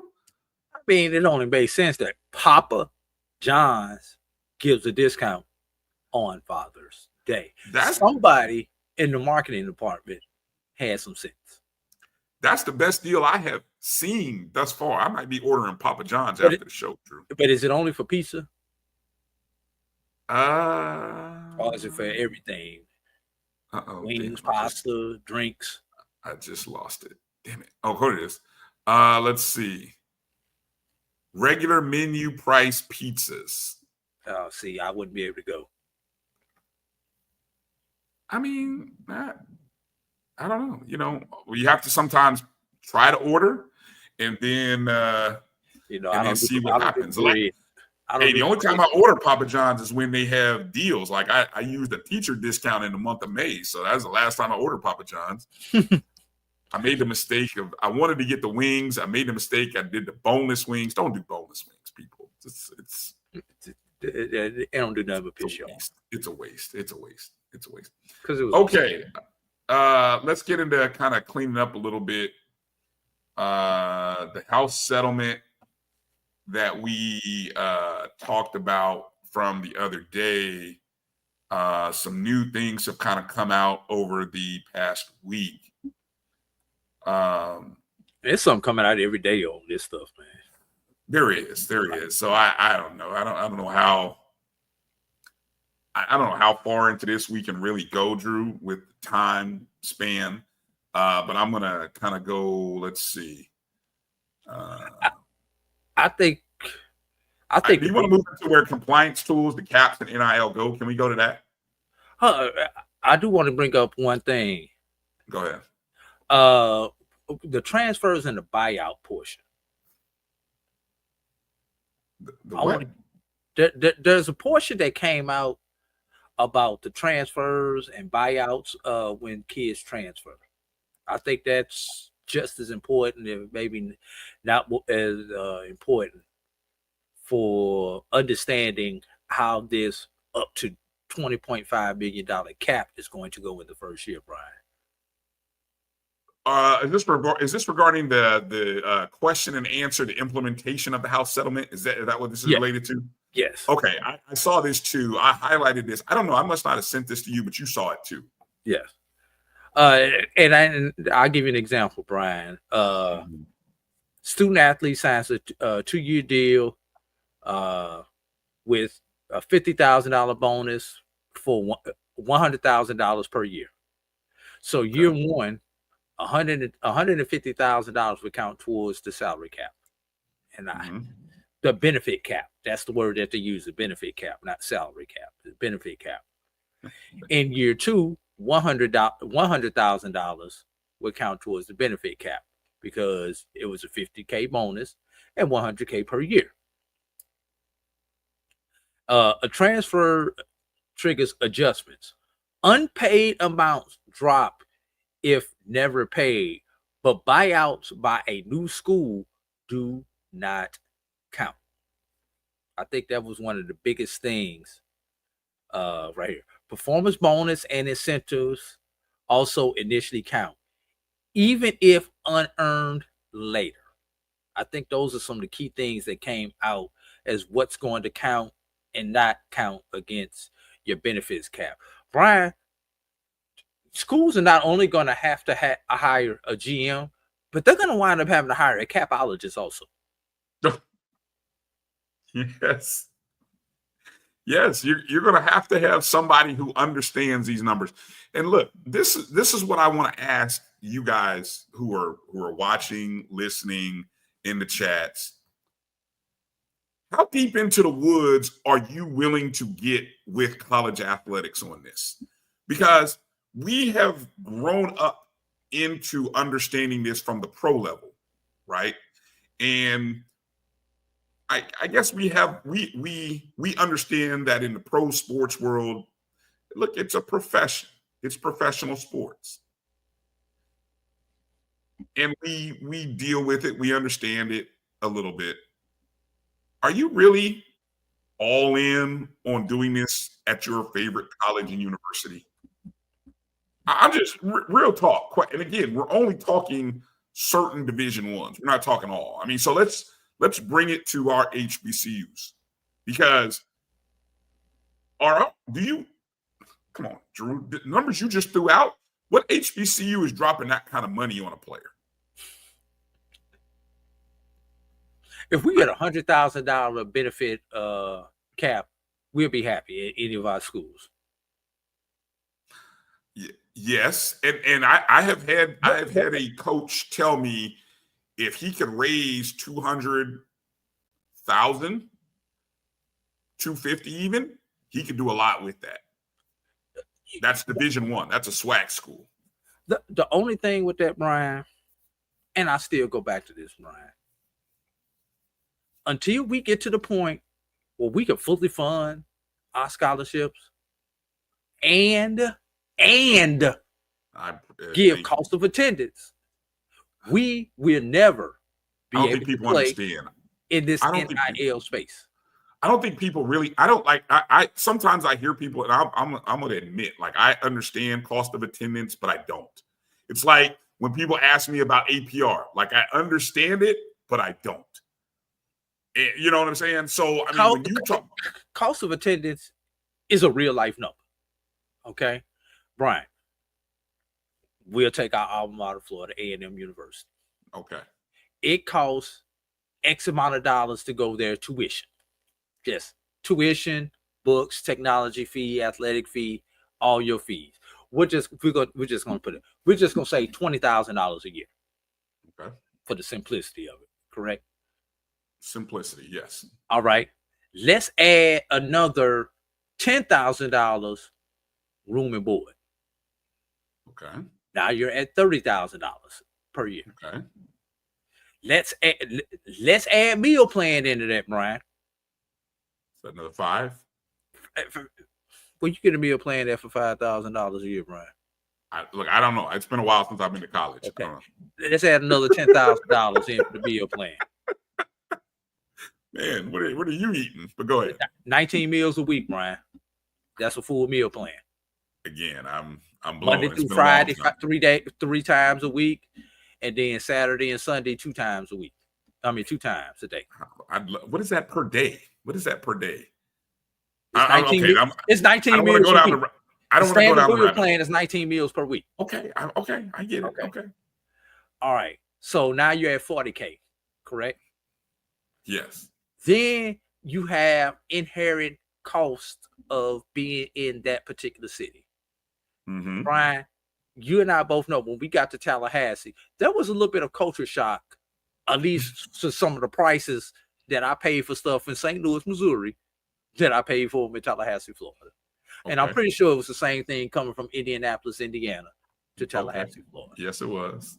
So cost of living in a Tallahassee, Florida, the cost of attending Florida A&M in Tallahassee, Florida, is going to be a bit more than cost to attend school in Itabena, Mississippi. Even with everything else being equal. So, there's a quantifiable number that is out there from the NCAA that you can have for the. It's just like cost of living in a city.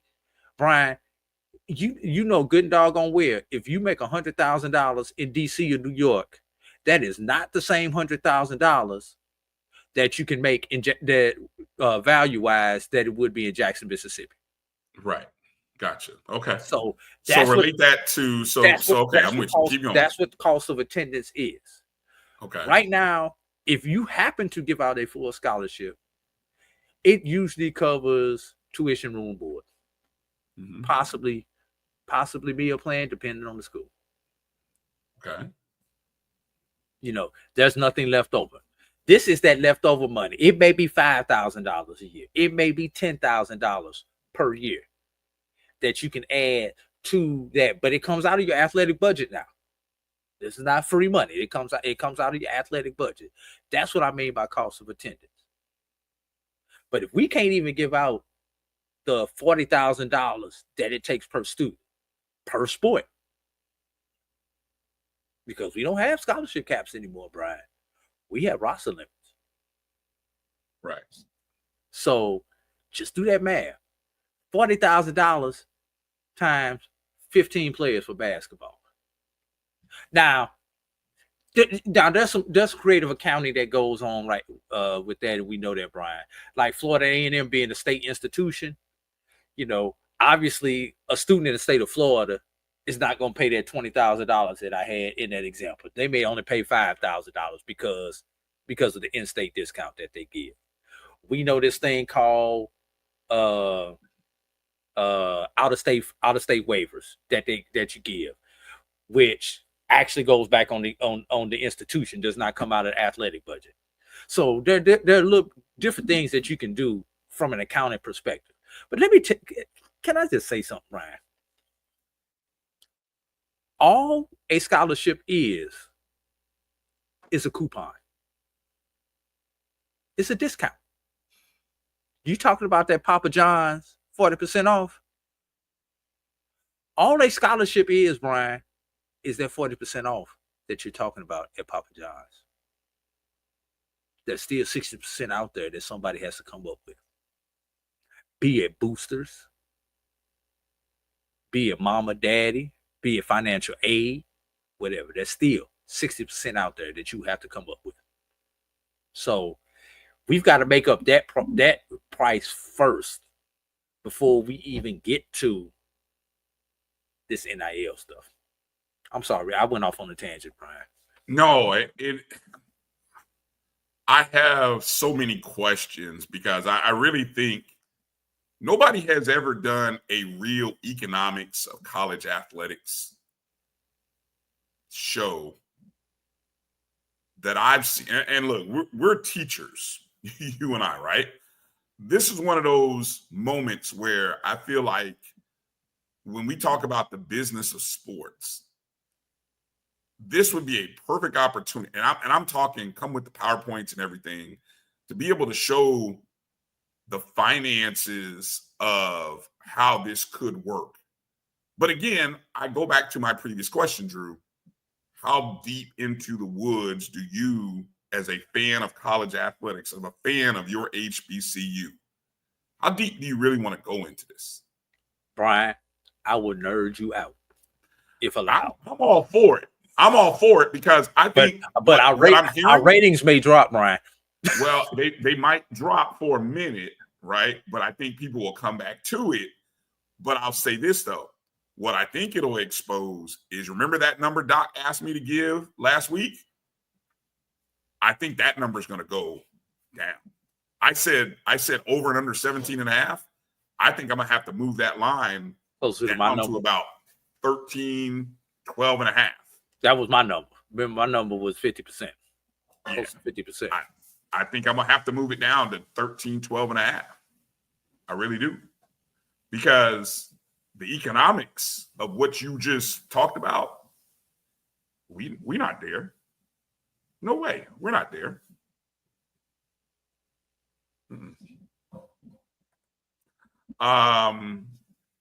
So I don't know. There was I was gonna mention when we were talking about the compliance thing. I had an article or a tweet here by a lawyer who focuses in sports, entertainment, intellectual property, and business law. He teaches NIL at Miami Law. His name is Darren Heitner. He's a guy that I follow on Twitter that I've always really enjoyed hearing his comments and his thoughts on certain topics related to NIL. And especially as it relates to the biggest takeaways that shake up, this settlement. And I don't know, maybe we should save it for another time. Yeah. I'll save it for next week's show, and maybe we can. And by that time, it'll be 3 more things that have come out. We'll have 3 more things that'll come out. Yeah, exactly. All right. Let's get into this caps. Oh, now you want to talk about caps? The compliance caps? Yes. All right. So what exactly is caps then?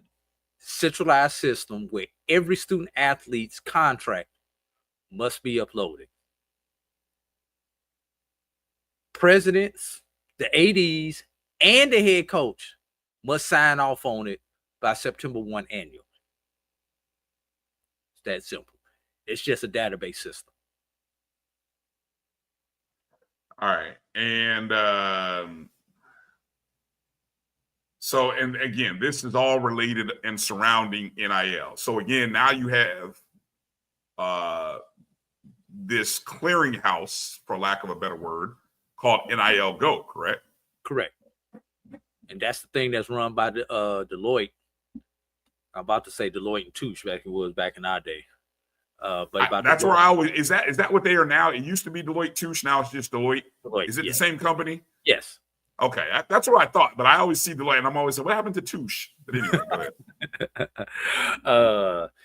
And there'll be the management for third party NILs for any deal over $600. We've talked about it. We know what the magic number is for $600. And there's a great article on Yahoo Sports that really takes a deep dive into this for those of you all who want to nerd out about this. But basically, it's a 6-step submission process. And what do you do when you have to go to arbitration when there is a dispute? And most importantly, Bryan, the subpoena powers that they have for when they have to do their quote unquote investigations, Brian? I've heard two different things come up in speaking about arbitration. One, let me see, where can I find it here?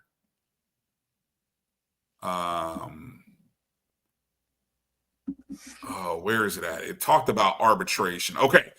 This guy, Darren Heitner, he says, one, arbitration's a trap. Schools can pay an athlete's legal fees to fight a rejected NIL deal, but they're also stuck with the arbitrator's bill. Smells like a ploy to scare schools off, keeping disputes quiet.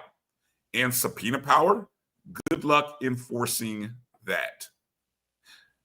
That was one take I heard. Now, the other take on that regarding arbitration was that arbitration, which you hear about arbitration more so, I think, in Major League Baseball, right, than any other professional sports league. Yes. Where pretty much what the arbiter says goes. Right?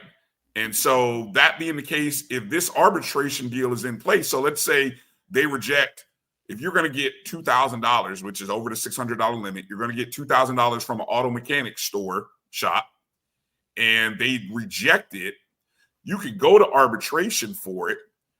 But when you go to arbitration, you're kind of, you're kind of living with the result of the arbiter. Right. And I wonder if it will be like in baseball, Brian. Okay, we're going to arbitration. We've got an arbitration hearing set for 30 days from now. Mm-hmm. If in those 30 days, the issues that the arbiter had objections to can be cleared up, can you withdraw from the arbitration? Just like they do in baseball. The owner puts out a number, the player puts out a number.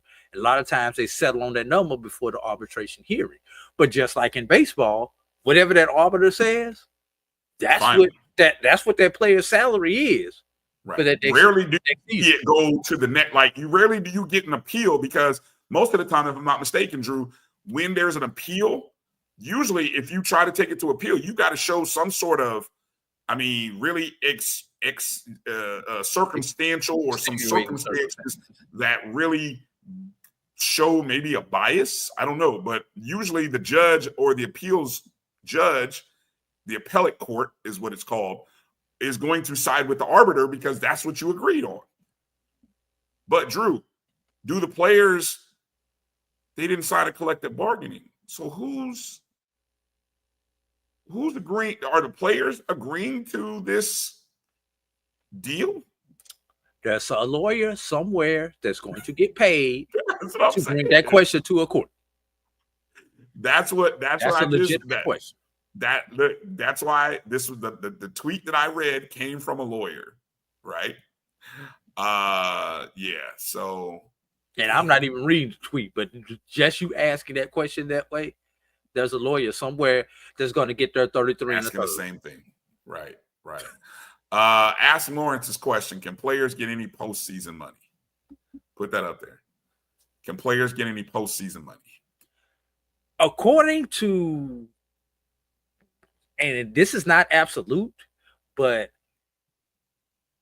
schools cannot tie payments into wins and losses. Mm-hmm. So, postseason, in order to get postseason money, that has to be tied into wins and losses. So, on the surface, Lawrence, I would say no. But I am not the legal expert. But I don't, based on what I've seen thus far, no. But we do know there are postseason events, bowl games, basketball tournaments, baseball tournaments, etc., that pay players NIL money. Yes. So they just had one. A basketball tournament in Vegas. Last year, and also the one in Charlotte tried to do that also. Right. the HBCU event in Charlotte. But didn't every player who participated go into that with a small bit of change, and then it kind of graduated based on where he finished? Is that how that went? Which, in this case, it would be tied to wins and losses. Slippery slope. Slippery There's slope, the key, Brian. Slippery slope. Slippery slope. All right. The opt-in decision, January. It's moved now. When we were speaking last week, we were at that today. time. It was today. It got moved back to the end of the month. Who first suggested that? That was you. Okay, which made sense because that was the end of the most academic fiscal years, or for academic schools, it's the fiscal year. All right. Let's see. You already answered the question about time payments to wins and stats. You cannot do that. Media rights partners. What about media rights payment counts if it's funded by the institution? Multi-year NIL contracts allowed. Are they allowed, Drew? You gave the example earlier.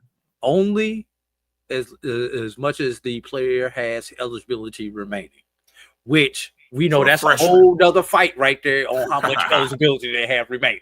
So a freshman coming in. Could in theory sign a 4-year deal. Yeah, I would advise not to. I was saying in theory. I didn't say in practice. In theory, he could. He could. That would be interesting to see. That'll be interesting to see if NIL collectives are going to get smart to that point.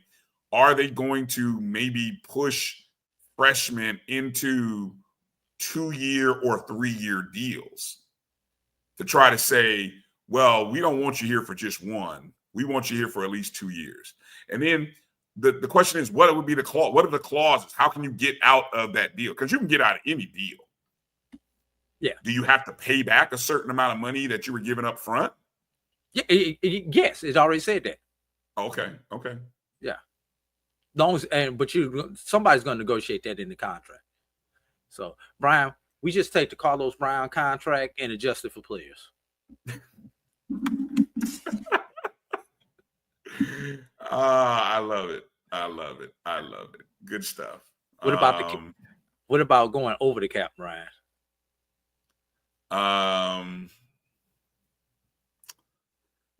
That's where. Okay. That's where you get into this question. This goes to my NBA knowledge here. Hard cap, second and third aprons. Hard cap or soft cap? We don't have second and third aprons, Brian. Is it a hard cap or soft cap? Because if it's a hard cap, then in theory, you can't go over the number.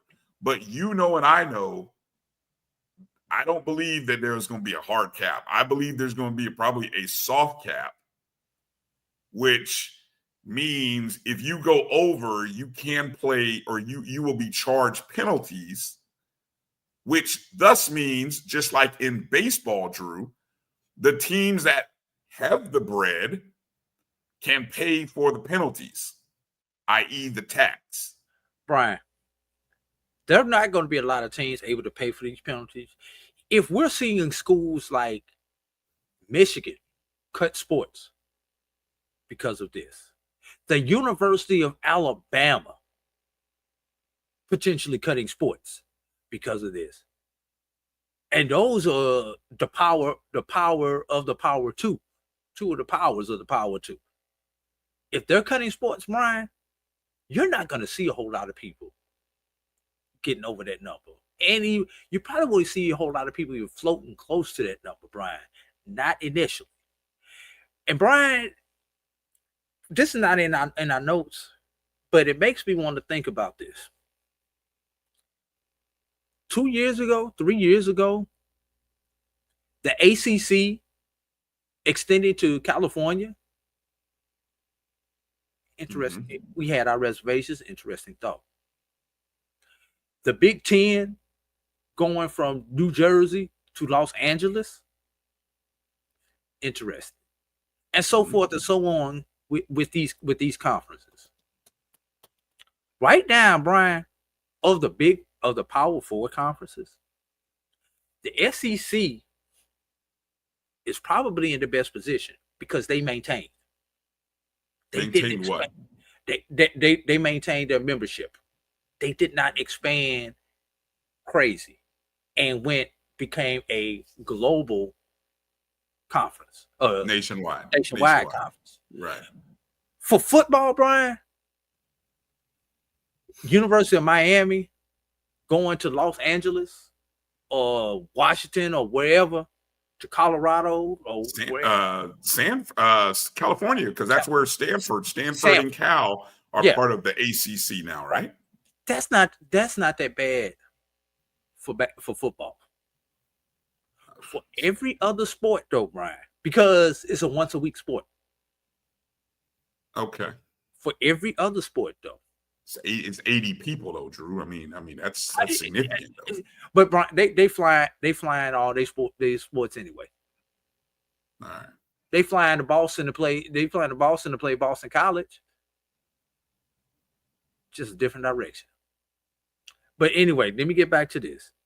But now you see, but for your sports like your softball, your swimming, your baseball, even basketball, and a lot of these smaller sports, your bowlings, your tennises, your golfs, you're going to see a lot of people rethink these, and you may see a lot more regionality within these conferences, almost to the point where it may become kind of like what you do with track. You know, track, you really only get together for your conference meet. You just play everybody within a certain region, make sure you get enough Division I or Division II competition, but we're talking Division I at this level. You may see a lot more of things like that, especially in these non-revenue sports, Brian, because these conferences are so large now. Now, will it happen in 2025, 26? No. But somebody's going to wake up and realize, I can't keep sending my softball team out here like that. And if we don't do something and change our minimum number of conference games and then allow us to play just more regional games, we're going to have some problems. We're going to wind up cutting sports. And Brian, the one thing we haven't discussed out of all of this, what are the Title IX implications with all this stuff, man? As I said. All right. Let's take a short break and finish up the show with that rivalry discussion that we have been hyping up for so long, since the beginning of the show. And let's get into the top 5 historical football rivalries. And then maybe some of the more recent rivalries in HBCU football that have captured our attention. And better question, how do you guys define a rivalry? I promise. We're in the chat right now while we're on break. How do you define a rivalry? How do you define a rivalry? All right. Coming up. Check the note I sent to you also during the break, Brian. Where did you send it to me at? Private. Okay. All right. Coming up right on the other side. What's a rivalry? How do you define a rivalry? Who are the top football rivalries over historically and over the past 25 years? We're going to finish up strong here. We're a little overtime, so you're getting some overtime BCSN Sports Wrap. Hang tight. We'll be back in just a moment. Drew, Brian, we'll be back in a moment. Football fans, HBCU football is back in the ATL with the Cricket MEAC SWAC Challenge Kickoff. Representing the MEAC, North Carolina Central, and representing the SWAC, Southern, Eagles, Jaguars, the Marching Sound Machine, the Human Jukebox. The kickoff trophy is up for grabs, and bragging rights are on the line. The rivalry is real. Bring the family and join us pre-game for the fun-filled Coca-Cola fan experience, including band jamborees, food, activations, and fellowship. For tickets and information, visit MEACSWACChallenge.com.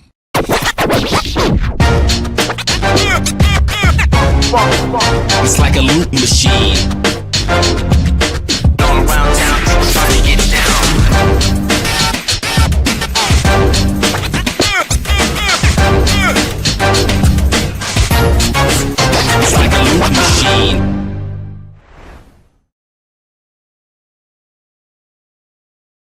The Cuvée Group is a Florida-based marketing and training consulting firm.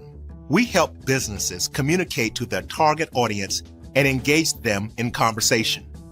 We also help to expand their audiences, which will ultimately result in growth for those organizations. In addition to being a certified constant contact specialist, my colleagues and I are also certified in John Maxwell Leadership Principles. We use these proven principles to conduct workshops, training, and private coaching sessions for individuals and companies looking to take things to the next level. Contact us to schedule a free consultation. Issues today, don't delay, call Cuvée. This is the Dean of the College of HBCU Sports, Kenyatta Cavill of Dr. Cavill's Inside the HBCU Sports Lab with Mike Washington and Charles Bishop. Come mix it up in the lab where the course lecture is in session every Tuesday from 6 o'clock p.m. Central Standard Time on Facebook Live, YouTube Spreaker, or the BCSN app, as we discuss all things about the HBCU sports culture, including exploring the week that was in the sporting HBCU diaspora, as well as the upcoming week of HBCU Sports. With me, the Dean, the College of HBCU Sports, on Dr. Cavill's Inside the HBCU Sports Lab with Mike Washington and Charles Bishop. Course lecture dismissed.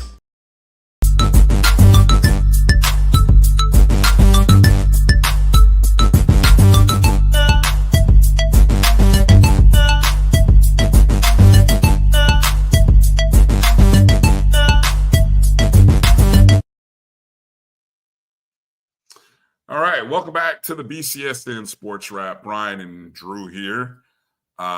Make sure you guys hit the thumbs up and the like button if you would, wherever you're watching us from. If you're watching us on Facebook, Black College Sports Network, or our BCSN SportsWrap page, or if you're watching on YouTube, the JBN online channel, or the BCS SportsWrap, hit the thumbs up, like button, and we appreciate you.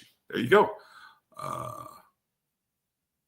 Looks like we have a winner finally, Drew, in the U.S. Open. Oh, that's going on.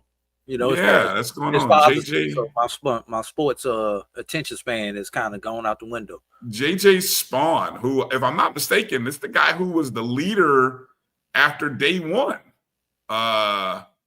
So he, I guess, I don't know if he qualifies as going wire to wire, but yeah, JJ Spawn just won the U.S. Open with a winning score, I think, of -1. He was the only golfer to finish under par. Wow. I don't know how, JJ Fade Spawn won. Yeah. What was this supposed to be? JJ Fad. Oh, I got it. JJ Fad. All right. I'm looking at his haircut. He has a nice fade, though. So, I mean, maybe that's what I thought. JJ Fads. Okay, I got you. All right. So we asked the question, rivalries, right? I got a definition. What defines a rivalry? See, Blue Jacket, it was a typo on his part. See, I knew it wasn't. See, he put fade, F-A-D-E, when he should have put F-A-D, and I would have got it right off the bat. But he put fade in there. So it wasn't me, it was him. Just saying. All right.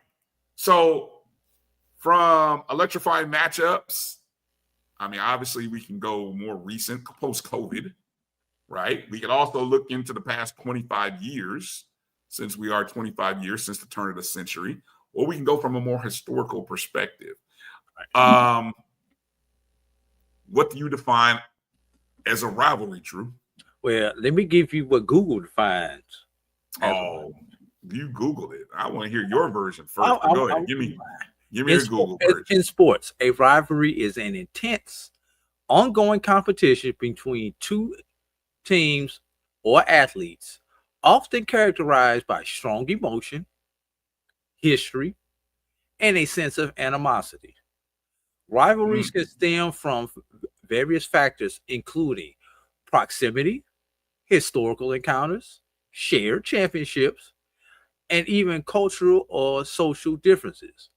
These competitions can be a major source of excitement and entertainment for fans, but they can also lead to negative behavior if not managed properly. So the key characteristics: intense competition, emotional investment, historical context, sense of us versus them, potential for negative behaviors.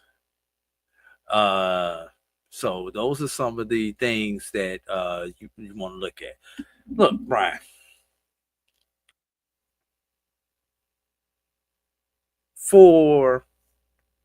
I'm gonna take from Florida A&M's perspective. For us, if you want to talk about a post SWAC, first joining SWAC rivalry in football, there would only be one, Bryan, for FAMU since joining the SWAC, and that would be Jackson State. The key part of that, though, since joining the SWAC. Since joining the SWAC. Since joining the SWAC, everybody from Jackson State in the chat. It's only 4 years. And the reason why: intense, strong emotion, check. Sense of animosity, check. Shared championships, check. So, you know, those are some of the main characteristics, because first of all, until both teams have won, you cannot consider it a rivalry, in my opinion. Okay. So for 3 years, the only loss these two teams had was to each other. Not the only way that they knocked each other out of the championship was to each other until last year when FAMU laid the egg with Valley. Mm-hmm. But I know what you're saying. But prior to that, that game determined the East Division champion, right, which ultimately determined the SWAC champion. Right. That's why right now for Florida A&M, in the past 4 years since joining the SWAC in football, the only rival would be Jackson State. Okay.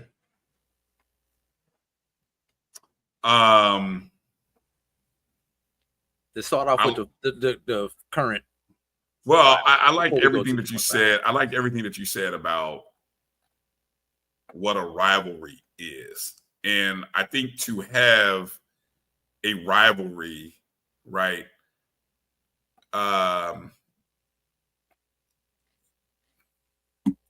there has to be, and we have to not let ourselves be prisoners of the moment, because I think it is easy to be prisoners of the moment. For the FAMU Jackson State thing that you mentioned,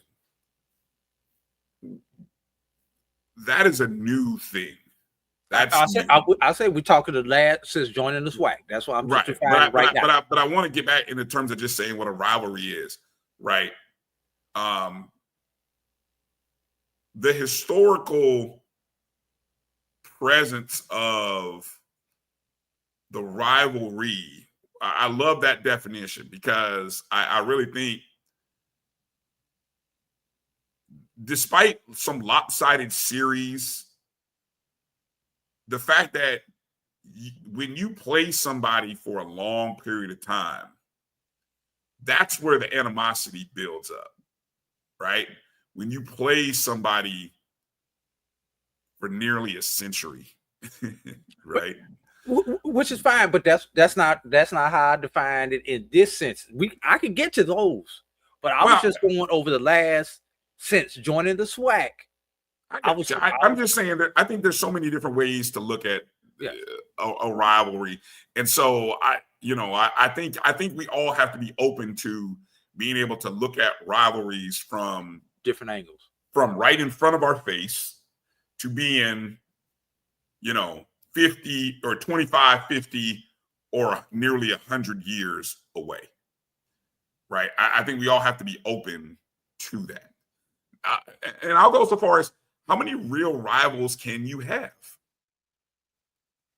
I think everybody will probably narrow it down to maybe 2 or 3. Like if everybody looks at their schedule, you've got again, we sometimes will talk about success in terms of, you know, who you have to beat and the measuring stick of a coach can lose a game. For example, we were talking about Florida A&M. James Colsey can lose a home winning streak. He can lose an opportunity to play for a SWAC title, but he turns around and beats his rival at the end of the season, Drew. He goes into the offseason feeling pretty damn good about himself. The team can feel good about themselves. And the alumni base, while we may be a little sore about losing a home game to Valley, may be sore about losing a chance to play for a SWAC title, at the end of the day, you can say, well, at least we didn't lose to Bethune-Cookman. So, all right, let's go into it for another year, right? So, okay, so let's do this. And wait, hold on. It's interesting that you say that. What was one of the reasons, Brian, that Connell Maynard reportedly lost his job? Yeah, because he had not beaten Eddie Robinson Jr. But he since lost. Eddie Robinson Jr. came on board. So that's 3 years. So Eddie Robinson has beaten Maynard 3-0. Yes. Yeah, and these are all post Maynard winning the SWAC championship in that spring season, right? Yes. So you're not winning a SWAC title, you're not getting to the SWAC championship game, and you're losing to the in-state rival. Yeah, fans get fed up. Fans start losing hope, and the last thing you want to do is have people losing hope. Now, if he had just won one of those 3 games. Yeah. Would he still be coaching at A&M? Maybe so. What was one of the reasons, and I don't know if we go back to Fobbs and Odom's, Grambling and Southern. I think that was Odoms who was winning that series, if I'm not mistaken. Yes. I got to go back and look. But all right, so let's talk the more recent. You just mentioned the FAMU Jackson State thing. So we're going to, let's say post-COVID. Post-COVID. Post-SWAC merger. Okay. Post-COVID SWAC merger also kind of coincides with the dissolution a little bit of the MEAC, where you've lost 3 important schools, right? You lost A&T, Hampton, and those two. Those two. There was the third, I think, in Tennessee State is long gone, but that's not it. So you lost Hampton and A. So all that sort of coincides post-COVID, right? Actually, Savannah State. Savannah State right before COVID. Okay, I got you. Okay. All right. So top 3 rivalries in Black college football over the past 5 years, Drew. You already named Jackson State, FAMU. I will agree with you on that one. What's another one? And we're just gonna go for here. Top 3. Keep it simple. If over the last 5 years, how about Howard Central? Think Howard about it. Central. They knocked both of them. Knocked that one game determined the MEAC championship 2 consecutive years. Well, and Brian, let's think about it. Let's think about the going for 2 went up 5 touchdowns and everything, and the 50 and all that stuff and all the jawing that went back and forth. You can't tell me that currently that is not this definition that I just gave you as a rival. And let me say something, because I don't want to mislead you guys here in the chat. We're going to break this down in 3 different ways. We're going to break down the narrow view past 5 years post-COVID. We're also going to break this down from the past 25 years, century, and then also expand it into historical. So we're 3 levels here. So bear with us. So I know I agree with you. I agree with you, Ram Nation. 5 years is pretty narrow, but that's where we're starting. We're going to start there. So just bear with us. Bear with us right here. I like that though. I'll give you the Central Howard game. It's a game that, because of where the MEAC is now, they're the two teams who have been relevant since the departures and split of other schools. So I would go there.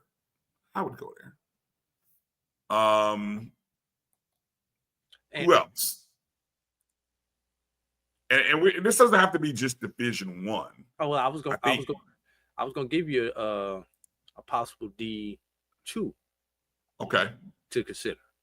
Go ahead. How about State and Union? I was thinking Virginia State and Union. Yes. Yeah, I was thinking last 5 years, especially last year when they rematched in back-to-back weeks. And I don't think it was that long ago. The water bucket play was what year? It was pre-COVID, like 18 or 19. Pre-COVID. Okay. But it still sits fresh in my mind, like it happened right after COVID, though, for some reason. Yes.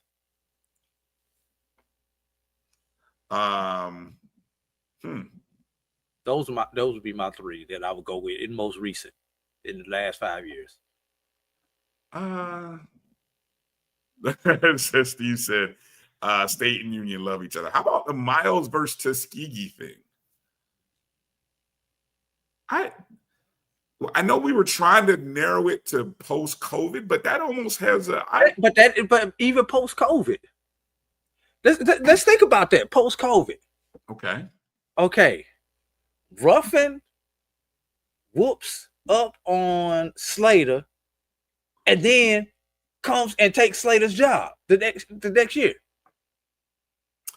Yeah. Then he goes. He coaches for 1 year. He goes back and whoops up on Shade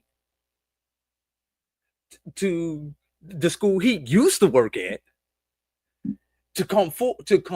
Not I said Shade. I meant Sam Shade. Sam Shade. Yeah, Sam Shade was at my to turn around, and then they got to the SIAC championship, to turn around 2 years later, and Sam Shade beats up on Aaron James to get to the SIAC championship, and has to go through who? Tuskegee. So you got the proximity. Mm-hmm. You've got the fact that they trading personnel back and forth to those two coaching staffs know each other so well. And the fact that each one of them had to beat the other one to get to the championship game, and each one of them did beat the other one to get to a championship game. I like that because yes. Yeah, I do like that because of the simple fact that in this immediate time, the fact that you've had battles for titles and championships had mattered. I like that. And some of y'all missing the point of the discussion right now. Again, we're going last 5 years, everybody. Again, we're doing 3 parts here. Part 1 is immediate rivalries, past 5 years. Like, what are the games that excite you? I mean, let's keep it real here. Okay? Because even some of our classics haven't really excited because they don't really mean anything. I mean, yes, they mean something, but they haven't determined. They haven't determined the outcome. Look, of a title. Until Texas Southern beat Prairie View this past year, that series was a dud. Yeah.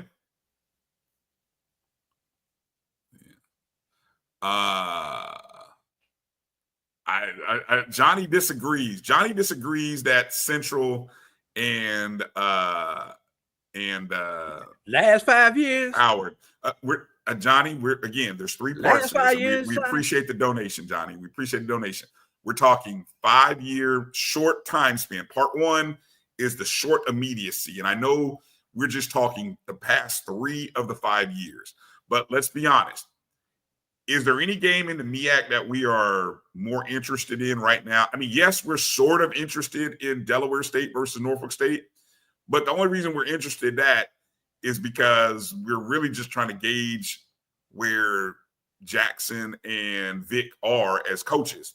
But the only other game in the MEAC would possibly have been Central and South Carolina State. But especially since Buddy Pugh is gone, last year it didn't have that same luster.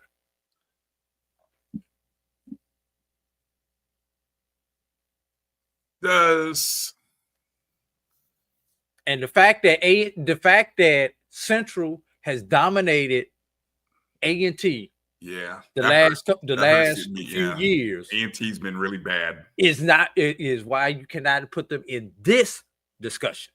Now they may be in the discussion for the next section, Brian, but in this discussion, you cannot put A&T in Central, and we know the significance of that rivalry. I am not poo-pooing the rivalry, but in the last 5 years, it's been Central. And what did I say? If is my definition, you have to have both teams winning in order to be on this list. Have we, really, what series has had the intensity of the three that we've named? I can't think of anyone outside. I mean, I feel like maybe I'm missing one. I don't know. Who am I missing? Because here's the thing. We saw last year, we saw some teams win games that were bad and win games. We seen Johnson C. Smith win some games. We saw Winston-Salem State win games. But really, prior to last year, both programs were bad. Howard can't beat Hampton. So we can't include that. Bowie State and Virginia, Bowie State has sort of fallen off of what we knew them to be. They're not the same Bowie State. I'm gonna give you another one, Brian. How about Big State, Little State?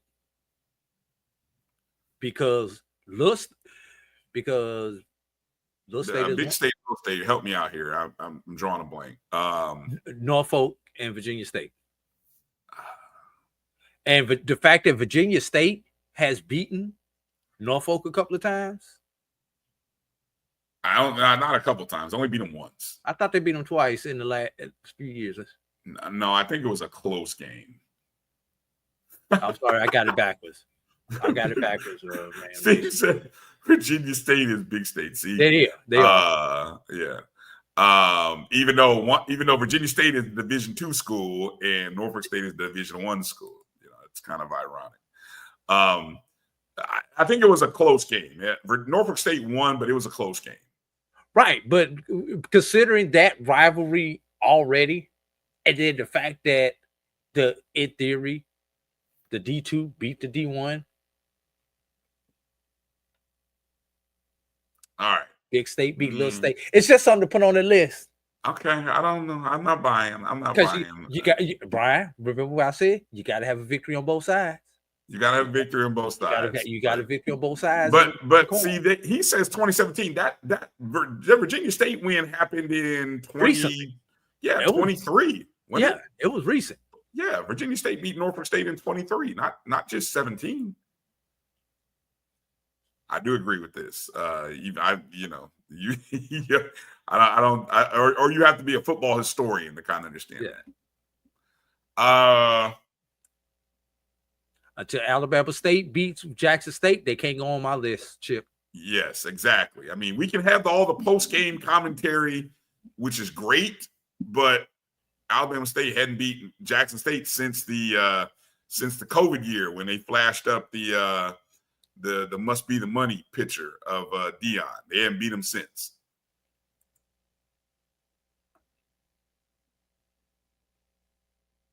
All right. Let's go wider picture here, Drew. 25 years, past 25 years. We talked about the turn of the century. Okay.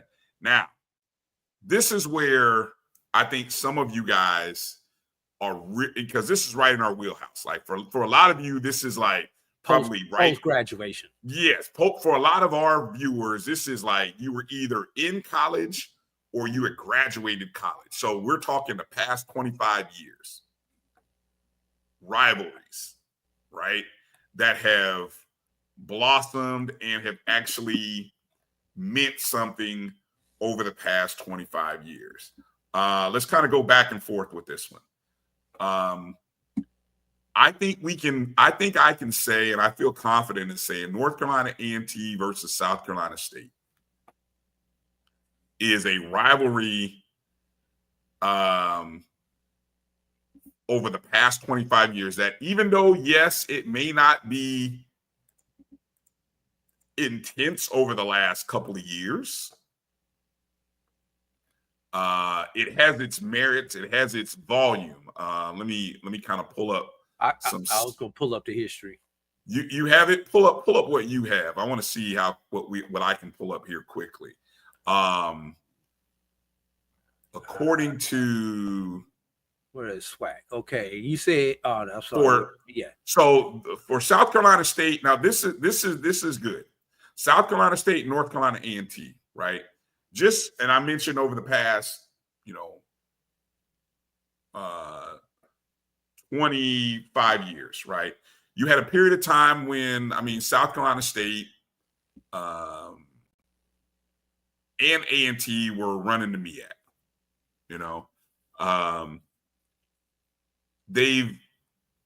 on South Carolina State ledger, this is the third most opponent that they've played, right? And they've actually beat A&T 32 of the 59 times, according to my source that I'm looking at. 32, 25, and 2 is the record for South Carolina State. But if you go and look at how many championships have been won by both schools, let me see how quickly I can go to MEAC Sports and see if I can pull up how many championships. What are your thoughts on that rivalry? First off, Drew, and while maybe you comment on that while I kind of look and see if I can find how quickly I can pull up championships between those two schools.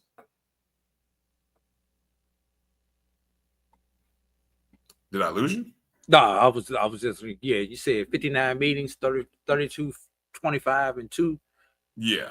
Over the last since 1940. Right.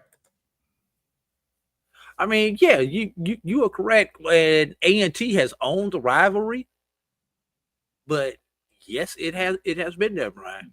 No, A&T hasn't owned the rivalry. Actually, it's South Carolina State. Let me rephrase that. Has owned the championship portion of it. Owning 32 to 25 to 2. I don't know if that's saying. No, when it comes to championships, in the last, okay. Are we in the last 25 years, or are we talking historical? We're in the 25-year period here. Yeah. A&T would have more championships in that time, I believe, than South Carolina State.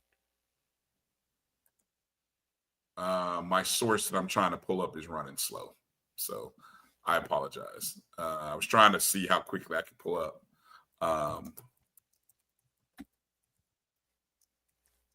But I know there was a period here during the 2010s where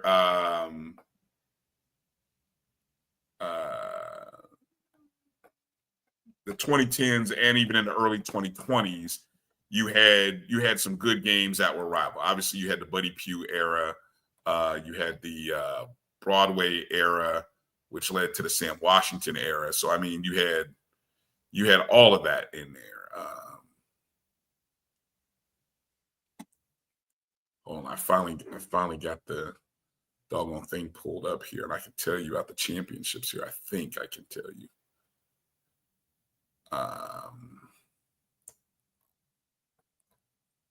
Ridiculous.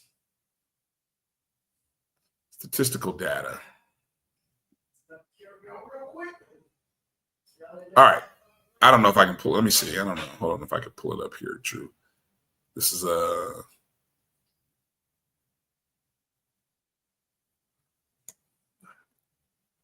I don't know. Here we go. You found it? Yes.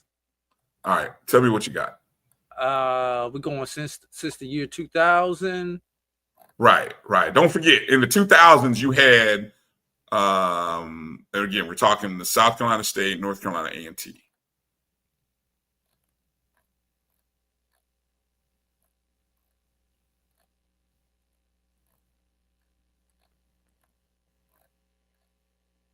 It's 6-5. No, it's actually tied 6-6, Brian, in championships. Okay. Yes, 6-6. All right. There was a period, and I just pulled it up here, between, let's see, 2021 and 2013, where one of those schools had a taste of the championship.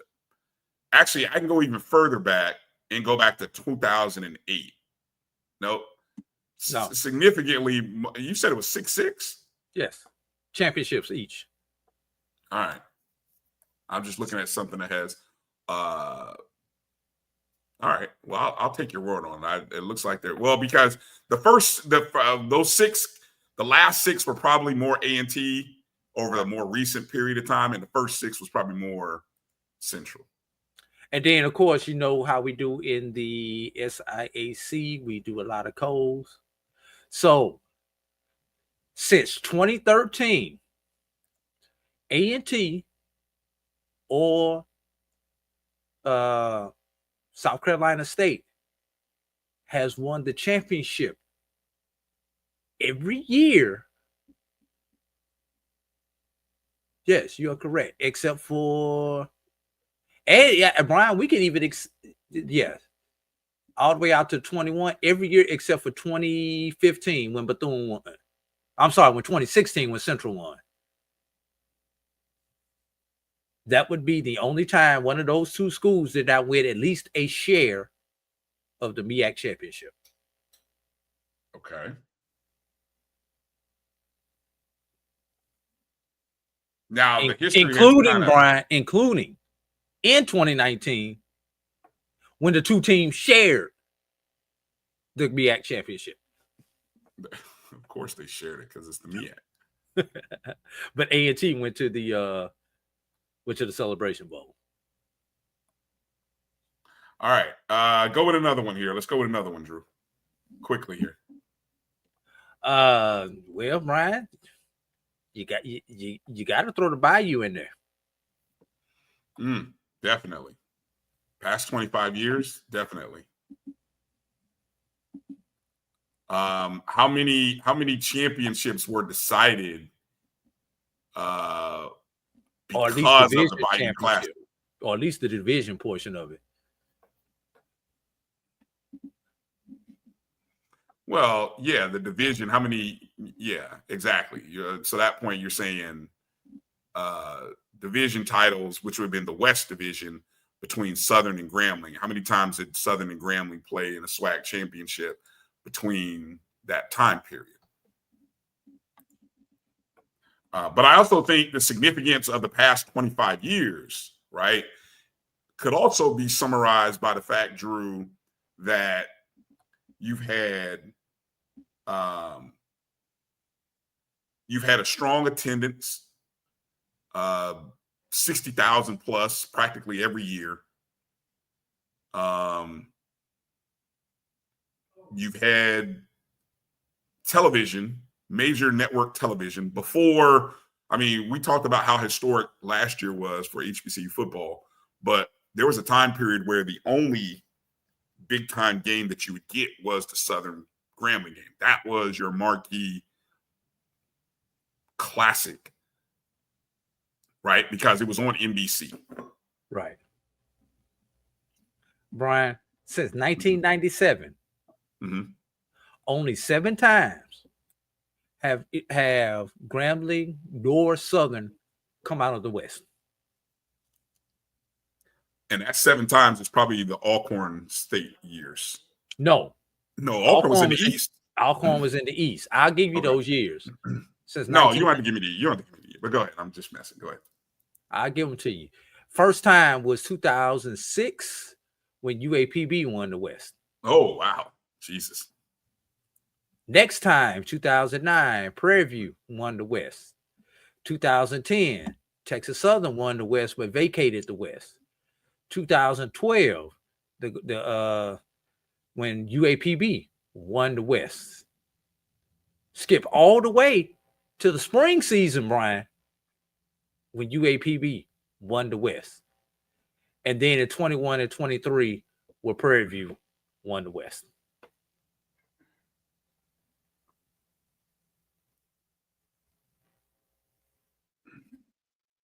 All right. So that I think that goes on the list, Brian.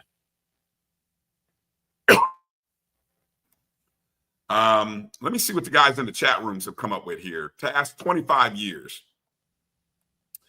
Past 25 years. Let me see if I get anybody. See if anybody from the this.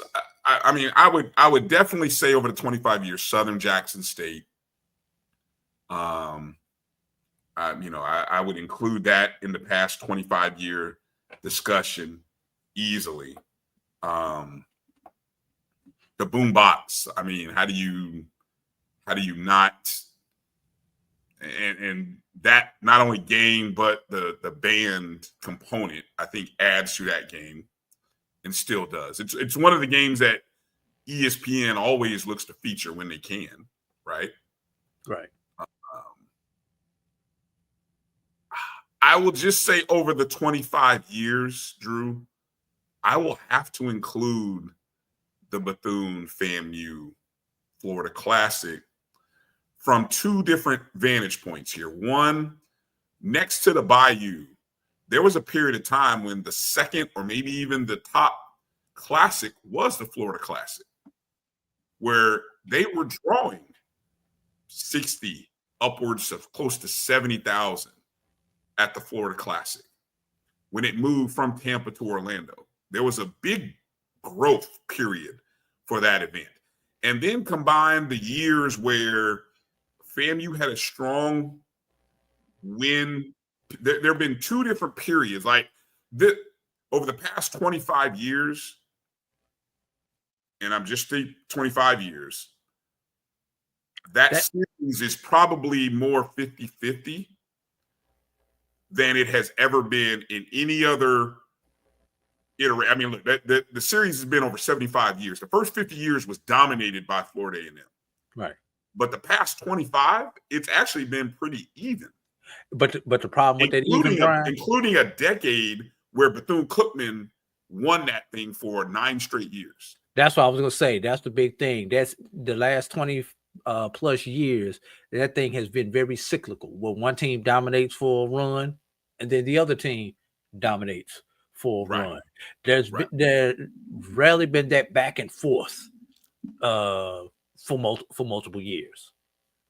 I'm gonna give you another one, Brian, and I'm gonna go down to the Division II level for this one, Brian. Please, yeah. We want to give them some love, right? Give them some love. How about the Fountain City Classic? Albany State, Fort Valley. Okay, give some background on that. Give some background, because I don't know if a lot of people are too familiar about that. Held annually in Columbus, Georgia. Two of the state institutions in the state of Georgia, and you're talking about just the back and forth and two teams that hate each other. Mm-hmm. I don't have. Let's see if I can pull up the series between them. Oh, I've got it. I just pulled it up. It's amazing. Amazing. You want to know the numbers? Go ahead. Fort Valley State and Albany State overall, right, have met 87 times. Mm-hmm. 87 times. Fort Valley has a 42, 41, and 4 record. So basically, Drew, that's the definition of a rival. 42, 41, and 4. That means Fort Valley State has one more win than Albany State, and they have tied 4 times. And that is over an 87-year period. 87 years. So, I mean, you know, that right there. Now, I don't know, do you have the statistical data over the past 25 years of the Fountain City Classic, or? No, I hadn't, but okay. But it's pretty much the same.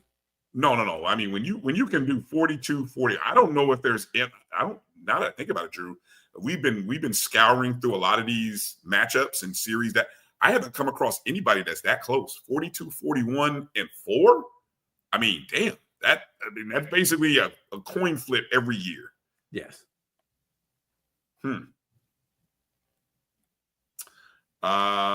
Anything? What about 25 years? Past 25 years? Where would you put the Magic City Classic at?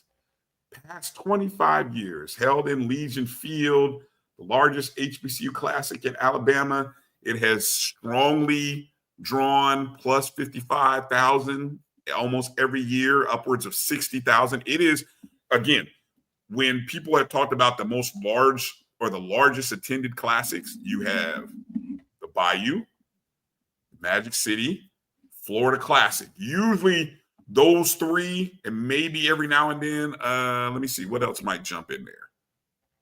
Those are the top three. Usually, traditionally, those are the top three classics. Hey, Brian.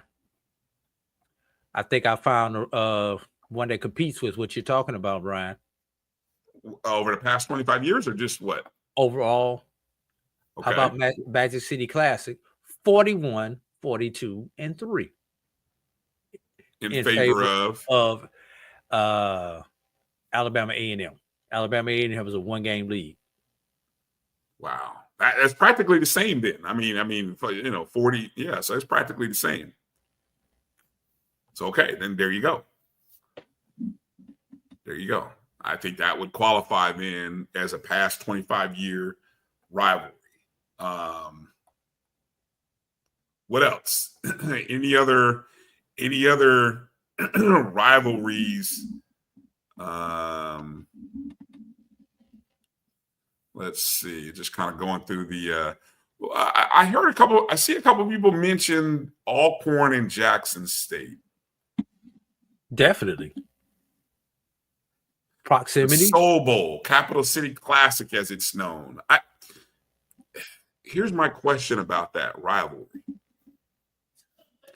And I'll admit, if I'm too close to the sun on this, feel free to educate me. Is that classic more regional or state?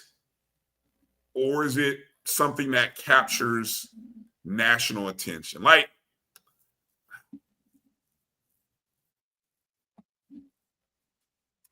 I feel like because of television, I feel like the Bayou captures the national interest because of television. I can't say that the Jackson State Alcorn game that's more of a national audience. I think that's more of a good regional rivalry. But Brian, let's be real. And Edwin, you might be right on that. I was gonna say, really, outside of the Bayou, all of our classics are regionals. Okay, that's fair. The only other one, Brian, and this will go as we transition to our historical, that may have been more national would have been the Atlanta Classic with FAMU and Tennessee State. And once again, we may be too close to that one also. But I think on the national level, FAMU Southern in Atlanta. I thought you were going to say. I thought FAMU and Southern might have been more. But that was more of a blip in Atlanta.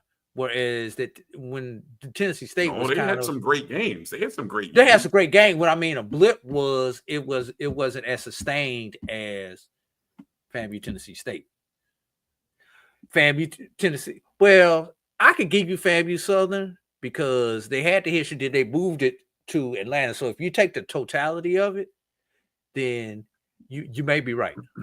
The 90s, just a decade. And see here, we can look back on a series again, and we're outside of our spectrum here. So I'll say that outside of the 25 years. So I'm looking for something like that. Like the 90s was defined by FAMU and Southern. Of course, we're talking post that. past 25 years. Hold on, let me put that back up on by the Winston-Salem State, Virginia State, Virginia Union rather. But Ram Nation, 23-1. But Ram Nation, despite the closeness in the record of those two between those two teams, would you truly consider Union your rival? That's the question. I said record is only one portion of it. But would you truly consider them a rival? That's the question that I would have with that. Let's move to historical, Brian. All right. So what we tried to do is we tried to look at the more recent. You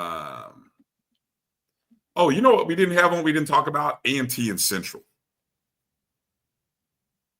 North Carolina A&T, North Carolina Central. Now, that over the past 25 years, is that? Look, I'm not in North Carolina, but Brian, until and I'm we got thinking Johnny out loud. in the room. I might be wrong. Until Central, I want to hear from Johnny. Until Central moved up to the Division I level, I don't think it was the same type of rivalry. It was more of a Tuskegee and Alabama State rivalry, a Norfolk and Virginia Union rivalry when they were on two different levels. And let's keep in mind, Central didn't move up until 2009. Okay. I'm just curious. We had it in our notes, A&T and Central. So I would love to hear those thoughts of those of you who are in the North Carolina region. Central would beat them from time to time. See? That's what I mean. I don't think it was a good clash, but a true definition of a rivalry. But the one thing that they have, we're talking football. So again, that's it too. Right. But the one thing they had was proximity. They did proximity, yes. What is it they always refer? We hear though they refer to each other. The school down the road, the school down the highway. There you go. Because they refuse to call each other by name. I love that. Yes. Always good times. Okay. So historically, okay, we talk about rivalries and matchups, and we're going to give our top 5 historical rivalries. Okay. So we talk about what's the historical significance of these matchups, right? Or traditions in these rivalries being passed down to newer fans. Like, can you speak on these rivalries in 2 to 3 generations? And then look, I'll give you some. 2 of them, 2 of the ones I want to list involve one school is on the list twice. Actually, one school may be on the list 3 times. Well, I was going to ask the last part about these historical rivals are about when somebody wins or when somebody is having a good run. Does it increase enrollment? Does it increase support, fan bases? I mean, think about the attendance of these games. Do the attendance go up when one team is winning and when one team is having a good season? I don't know. All right, Drew, let's go with number 5 on the list. Now, again, this is top 5. Is this your list or this our list? Well, I'll take ownership of the list because I know you may or may not disagree. So feel free. I'll tell you where I think it is, and then you can agree or disagree with the ranking. Okay, let's go. Let me hear. Number 5. Number 5. It comes up here. No. Morehouse Tuskegee Classic. No. Number 5. No. First meeting was in 1902. Yes. Considered the oldest continuous HBCU football rivalry. 92 meetings. Okay. I think that's pretty significant. And actually the opponent is the most each team has not played anyone else more than they played this opponent. Like Right. Morehouse has not played anyone more than Tuskegee. Tuskegee has not played anyone more than Morehouse. But Tuskegee does have a 65-22-5 record. So Tuskegee has practically owned this record. So, and that's why, because I have been on both sides of this, that's why I cannot put this on the top 5. Tuskegee does not consider Morehouse a rival of that level. Morehouse, they want to beat Morehouse, don't get me wrong. But because Tuskegee has owned it by a 3-to-1 ratio, Tuskegee looks at Morehouse with a level of, and I hate to say this, the fact that I work at Morehouse, with a level of disrespect.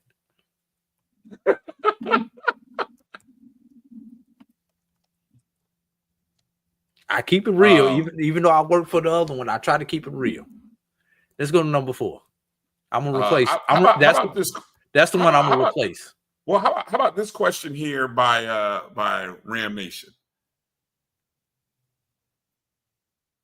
It is older, but it's not consecutive.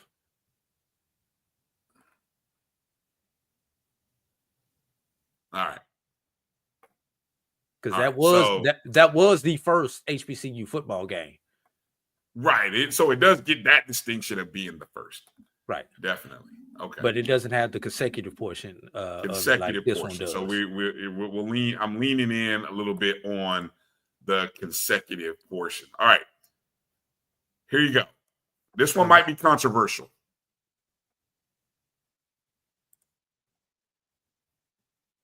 Howard versus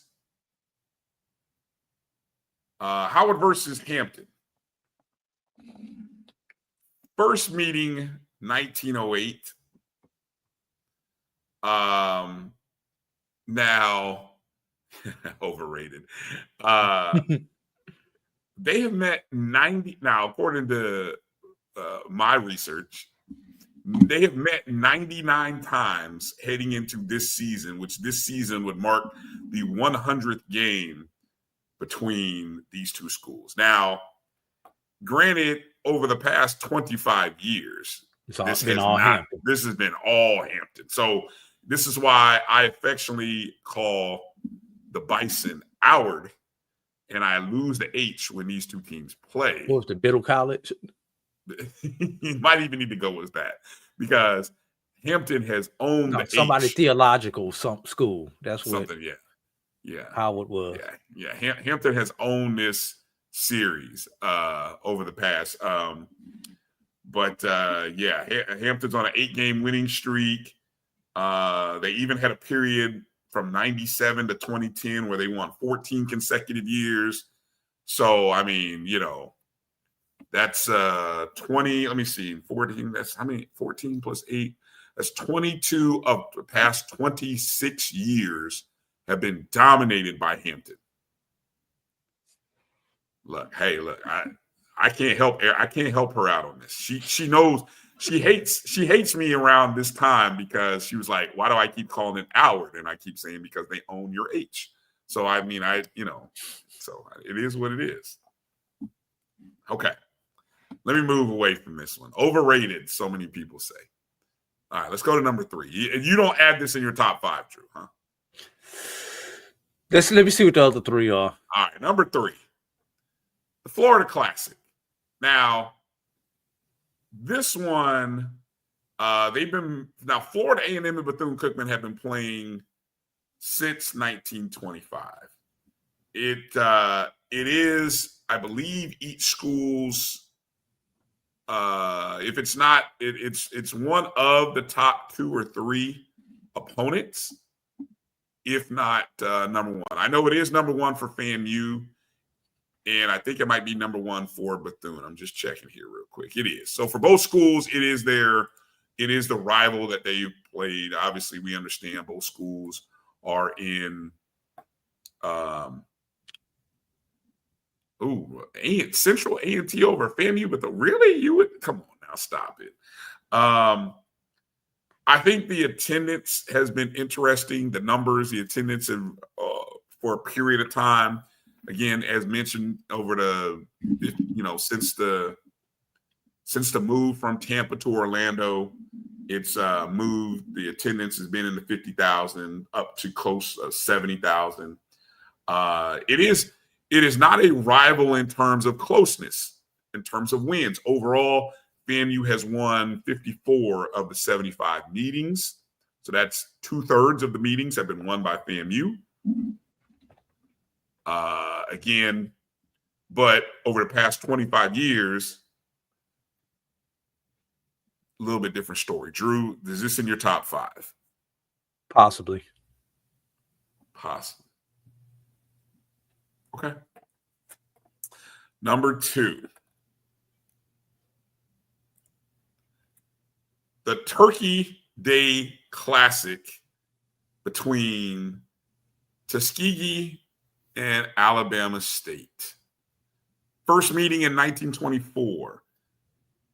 Considered one of the oldest Black college football classics. Keyword, classics.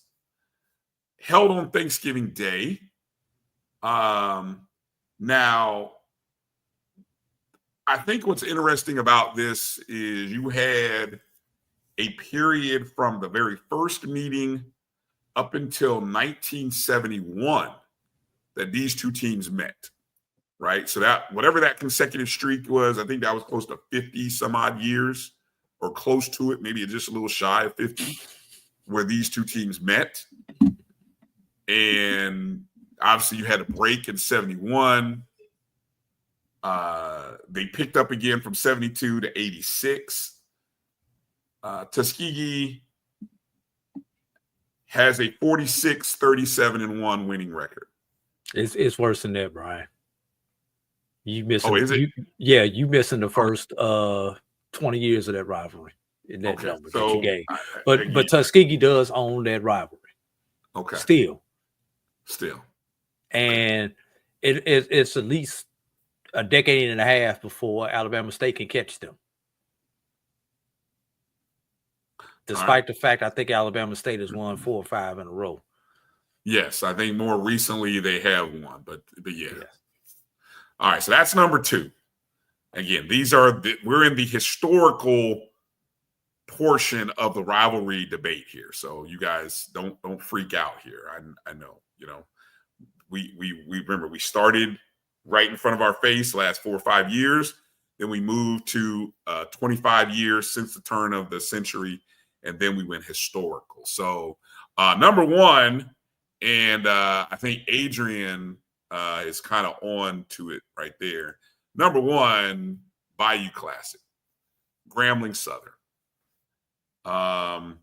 They've met 76 times, Grambling and Southern have. They've met 51 times in New Orleans in the Superdome, or whatever it is now called. I'll always call it the Superdome, like the Mercedes Superdome. I don't know. Yeah. But anyway, that's been since 74, right?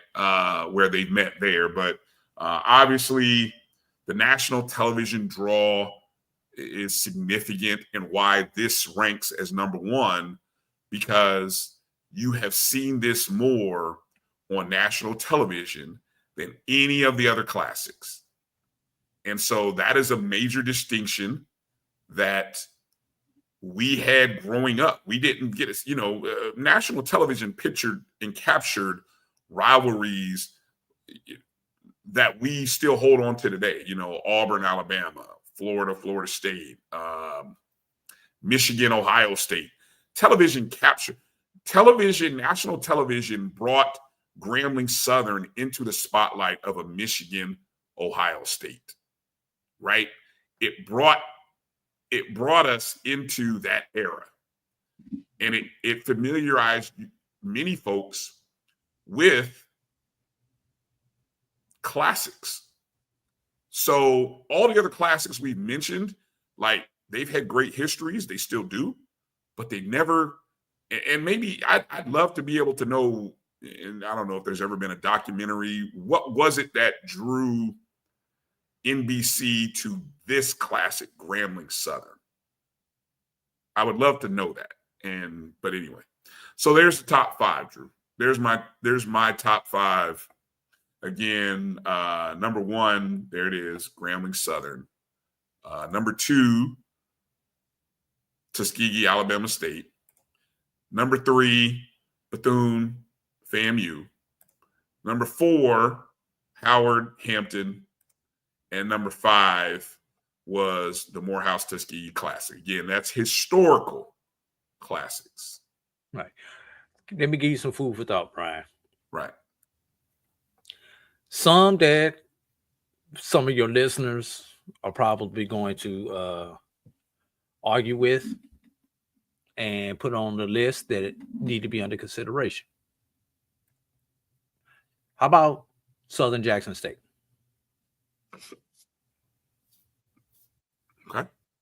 Doesn't have a name, doesn't need a name. It's just Southern and Jackson State. It has a name, Boombox Classic. No, that's not the name of the game. I'm just telling you, that's the name of the battle of the bands between the two. Okay. The game is Southern Jackson State.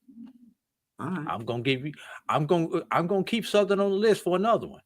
When I say it's wait a minute. Okay. If you're putting that in your top 5, who are you kicking out? If you're putting Southern Jackson State. Are we talking historical? We're talking historical. Yeah, I'm talking at this historical. point, Drew. Wait a minute. Okay, so who are you moving? I'll give you food for thought right now. I'll give you food for thought. Okay. Because you also have to keep Southern on the list and put them against Florida A&M. Because up until 1999, that was one of the best rivalries in HBCU football. Okay. I mean, you talking Pete Richardson, Jake Gaither, you talking about one of those rivalries. We left Magic City off of there somehow. Okay. Again, you're 5. Who are you taking out? Alabama State and Alabama A&M. Okay. I already mentioned it earlier. And maybe I'm a little biased because I've been to it. But the Fountain City, Fort Valley, Albany State. You definitely have to put that one into consideration. And let's be real. The Livingstone Johnson C matchup. The first HBCU game, every time those two replay that game. So that's another 5 that you should definitely consider, Brian, on that list. Okay, I'll strongly consider. I have no problem considering, but again, if you're inputting one of those 5 or 4 that you mentioned, who are you taking out of mine? I'm taking Tuskegee Morehouse out. Okay. Wait a minute. Let me see. Let me see if I go to your list right quick. Who was number 4? I'm taking Howard Hampton out, definitely. Okay. Southern versus either one of those other 2 teams that I named, FAMU or Jackson State, goes on this list before Howard Hampton. Definitely. So those are the 2 that would be up for consideration. And honestly, Brian, I'm gonna leave it on there. But I was thinking about I might even pull it on the Florida Classic. Florida Classic is definitely in danger. First 2, solid. I'll leave the first 2 on there. The other 3 are up for debate for me. All right. So you agree with the top 2, yes, which are the Grambling Southern game, yes, and the Tuskegee Alabama State. Correct. Okay. Definitely agree with those. But you're replacing the Florida Classic at 3 with possibly. Come on, commit. No. I can make okay. The 2 Southern games, and I don't want to keep Southern on there 3 times. Yeah, we didn't make any stipulations that you can only have one game. No, although but that I'm would saying, be nice. That would be realistically, Southern. Everybody hates Southern, y'all. In this football space, used to. As far as a rivalry go, our generation before, nobody liked Southern. Southern was everybody's enemy. That's why Southern could possibly be on here 3 times. And that's something that you need for a rival, Brian. We lost that after 1999 in Tallahassee. So that's why that one might not make the historical list, because we lost in 1999 and trying to rebuild it. That's why I might keep the Florida Classic on there. But Southern Jackson State definitely goes in.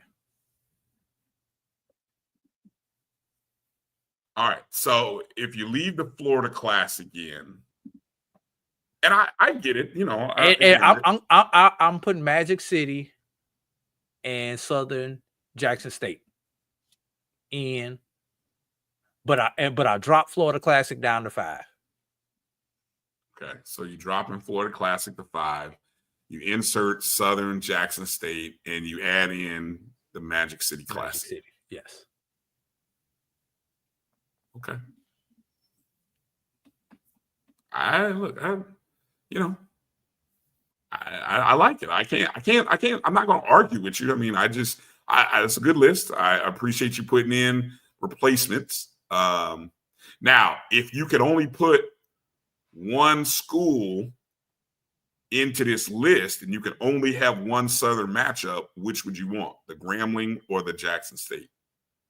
Because I think that's the only school. Oh, hold on. And then I'm going to ask you the same thing for Alabama State. You can only have one Alabama State opponent. And I just took care of your other problem because I just pulled Tuskegee off. You did. Because Tuskegee was on the list twice. Okay. So I got 2 questions then. You can only have one Southern and only one Alabama State. Which one you pulling off? Gotta leave the Bayou on. Gotta leave Grambling State on. Okay. And so that means Southern Jackson State gone. Ooh. Yeah, at the end of the day, it wasn't me, Israel, it was Drew. See? Just trying to tell you. As tough as that is, oh my God, because the Alabama State is, and I've been in. Come on now, you're on the fence. Jump on the one I side. am, because both of those. I mean,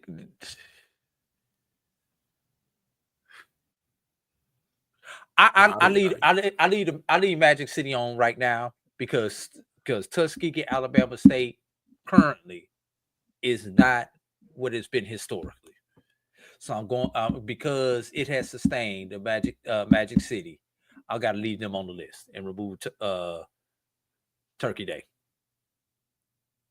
Does that make sense? No. Explain that again. Turkey Day, Alabama State, Tuskegee has fell off in the last 20 years. Okay. When I went to this is the historical portion, right? Of the but I'm taking the whole history. But Alabama State, Alabama A&M has still maintained that level over the last 20 years. So because of that little slight dip over the last 20 years, I have to pull that off. I have to pull that Turkey Day off. Okay. And the one thing that killed it is when they left Crampton Bowl and went to their own campus stadium. All right. So now who's your top 5? So what I got left? I got you Magic City, you got Bayou. You got Florida Classic. Okay, what am I missing? You can't have the Turkey Day. You can't have Jackson State Southern. I can't have Morehouse Tuskegee. So I have to put in. What else did I leave on? What else did I leave out? You were praising about the Fountain City Classic. Okay, I'm going. I would have to go Fountain City. And would you put the Tuskegee Morehouse back in? I can't put Tuskegee Morehouse in. I can put Tuskegee Morehouse back in now. Yeah. Because Tuskegee is gone. Yes, they are. All right, so I'm gonna go with the 2D2 games. As 4 and 5? Yes. Okay. Howard Hampton still is not on the list. I just went from a historical perspective here. You guys don't beat me up too bad. But again, I went with the rule of not having to Yes, I am. Fan interest has dropped. Just the atmosphere around the game has totally changed. And maybe part of it is because I'm getting older. Because I've been around that game since I was in college. But the game just does not have the same feel. Doesn't have the same type of crowds. Heck, the parade ain't even the same, bro. But they started experimenting with that game too much. You know, they moved the Turkey Day to a Saturday at one point in time for a few years, and then Tuskegee dropped out of the Turkey Day Classic and ended the rivalry. So those are factors in that 20-year decline that I'm talking about, Brian. They started playing with it, and things have not gotten back to that level. And then, of course, like I said, even though nothing against ASU Hornet Stadium, because it's a great facility, but when that game moved, something was lost in the boxes when they moved that game. Right. Let me ask this question because I just looked it up. State Fair Classic. It's not that it's new, but EA, if me included, because I didn't grow up in Texas. I don't think of that. I think of that as Grambling Prairie View. But there is a history prior to Grambling and Prairie View, which they started playing each other in the State Fair Classic in 1985. But prior to that, really, if you want to be honest here, the State Fair Classic really is about Prairie View. That's the program that, according to the data that I'm looking at, with the exception of 1 year, maybe except for a few years in the early 1920s, Prairie View is the one school that's been in the State Fair Classic the most. Right. And they used to play Wiley, Texas Southern, other Texas-based colleges, Bishop. Yeah.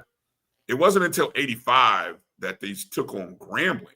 Right. And there was even a year when North Carolina A&T played Grambling. Grambling played Elizabeth City State. Yeah. There was a couple years in there. But Grambling dominated during the Eddie Robinson era of the mid-'80s all the way until 2008. And then all of a sudden, something happened. Prairie View started winning.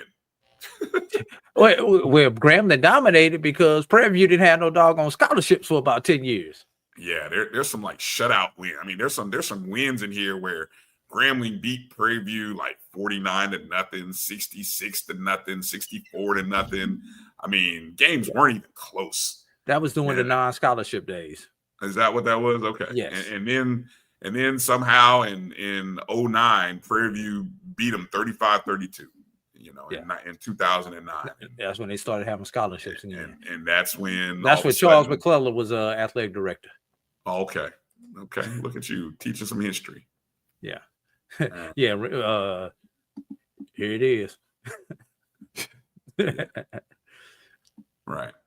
All right. Well, appreciate just wanted to give you guys some summer fodder, something to kind of get your juices wet as we try to think about the upcoming year, and we think about the games that move the needle. Those are the games that we're going to move the needle. So there you go. Before we go, Brian, want to get some basketball in. We have some rule changes that a lot of people may not be aware of, Brian, and I just want to quickly kind of go through those. Yeah, quickly. NCAA playing oversight panel on Tuesday approved changes to help enhance the flow of the game starting in 25-26. Changes include a coach's challenge at any point in the game to review out of bounds call, basket interference, or goaltending, and whether a secondary defender was within the RA, the restricted art. The panel also improved modifications on the rule on continuous motion on field goal attempts. What does that mean, Brian? Continuation is coming to the college game. Oh boy. Yes. There's been a little bit more leniency with it, but now it's official. Let's see. Under the coach's challenge rule, teams must have a timeout to request an instant replay review That challenge. part. I love that part. I love that part, that you If have to have timeouts. If the instant replay review challenge is successful, the team will be allowed to have one additional video review challenge for the rest of the game, including overtime. If the first review challenge is unsuccessful, the team loses the ability to challenge the rest of the game. Now, that does not take away, Brian, what officials can already go to the monitor and which review. is horrible. Which is horrible. They ought to get rid of that right here. What you're about to say, that needs to go away. That needs to go away. Officials can initiate video reviews on basket interference. No. Restricted art plays in the last 2 minutes of the game and into overtime. They say data recalls minimal game interruptions. So in essence, you're going to still give them. Okay, hold on. Let me finish this. Officials cannot conduct video review on an out of bounds call unless through a coach's challenge. Previously they could go to the monitor on a boundary call. But that's one of the three. But see, then you named the three other things. Right. No, the officials could go on their own to the monitor. Now it has to be on a challenge. No, but see, that's what I want to go away. I don't want that. I don't want. I want the official. You make the call. Unless it's a timing error.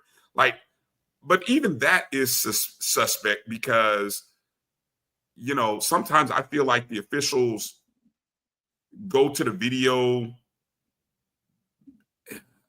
I think they use that as a crutch, to be honest with you, Drew. I think the excuse of going to the monitor, or what they should do is really what they should implement is unless the coaches do the challenge thing, you cannot go to when the officials go to a review, all 5 players have to stand at the free throw line. They can be in the circle at the free throw line. They can't go to the sideline. I don't want them going to the side. I don't want to give you an extra timeout because that's what's been happening. No extra timeout unless you either call a timeout or you challenge. Let me take this. In the last 2 minutes, the opposing, you go stand in the lane with your teammates. That's it. Now, if your coach wants to shout instructions from the sideline to you standing in the lane, I'm okay for that. I'm okay. All right. But don't. But we don't. This is the whole idea. Is supposed to speed the game up, is it not? Yeah. Let me give you some stuff. What are we doing? Here you go. The coach's challenge, however, does not impact the NCAA officials' voluntary use of instant replay for timing mistakes, scoring errors, shot clock violations, 2-point versus 3-point field goal attempts, and flagrants.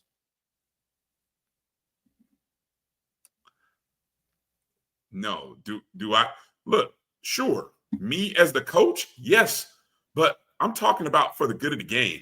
The good of the game means that the last 2 minutes can take 30. Thank you. I've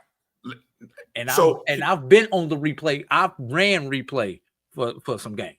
So my course correction here, either don't let all 5 players come to the huddle. Maybe one player. How about one player? Your point guard. Tell your point guard to come to you. One player can go to the quarterback. Exactly. One player can go to the coach, and then he has to go communicate to the rest of the team. But you know why they do that, Brian? No. Because think about it. You have 2 officials at the monitor. You have 1 official on the court. Right? Right. They send the players to the bench for safety. Because if stand in the lane. You can stand in the lane, but at the other end. But it's visually, as an official, it's easy for me to see both benches versus my peripheral. I can focus on both benches. I cannot focus on both lanes. I have to have my head on a swivel, which is not good. That's why they send them to the benches. It's for safety purposes. Because if something happens, you can get it and you can penalize it accordingly. Let me get to some of these other rule changes because we're trying to get off this podcast. Yeah, quick. Officials will have the option to call a flagrant 1 foul when a player is contacted in the groin. A flagrant 1 foul results in 2 free throws for the offended team and possession of the ball. Previously, officials could only call a common foul or a flagrant 2, in which the player received an ejection and the offended team received two free throws and the ball. I think that is great that they came up with that medium. If a player uses the rim to gain an advantage, it will because it is a basket interference violation. That's kind of obvious. I always thought that was in the rule book, but obviously it wasn't. If one of the shot clocks become inoperable, the shot clock at the other basket will remain on. Previously, both clocks would be shut off until both clocks are operable. And I think everybody has been in a gym where the PA announcer has had to count down the last 10 seconds because the shot clocks have not worked. Here's the one thing. I've never been in the gym for that, so that's new to me. Oh, I have. I've actually been to PA before when that has happened. Here's the one that did not pass. Brian, where did I find it at? To change the quarters. That's what they should have changed. They changed from halves to quarters. Okay. In consideration, the decision last month, the NCAA basketball committee had conversation about ways to continue in this direction in the coming years, which includes positive momentum for moving the men's game from halves to quarters. The committee realizes there are hurdles to implementing the quarter format to the game. Hurdles. Here's the hurdle, Brian. Hurdle. I'm glad you asked that question. Every other level of men's basketball plays in quarters. But Brian, every level of men's basketball don't have the money tied to it that NCAA does because they have to figure out how to restructure media timeouts to accommodate the commercials. Once they figure out, listen to me, Brian. Once they figure out how to do the media timeouts, why can't they do what the women? The women use media timeouts, Drew. Brian, here's the difference. Women have 7 media timeouts per game. Men have 9. That is 2 minutes, a minimum of 2 minutes per timeout. That's 4 minutes of ad inventory that they are losing.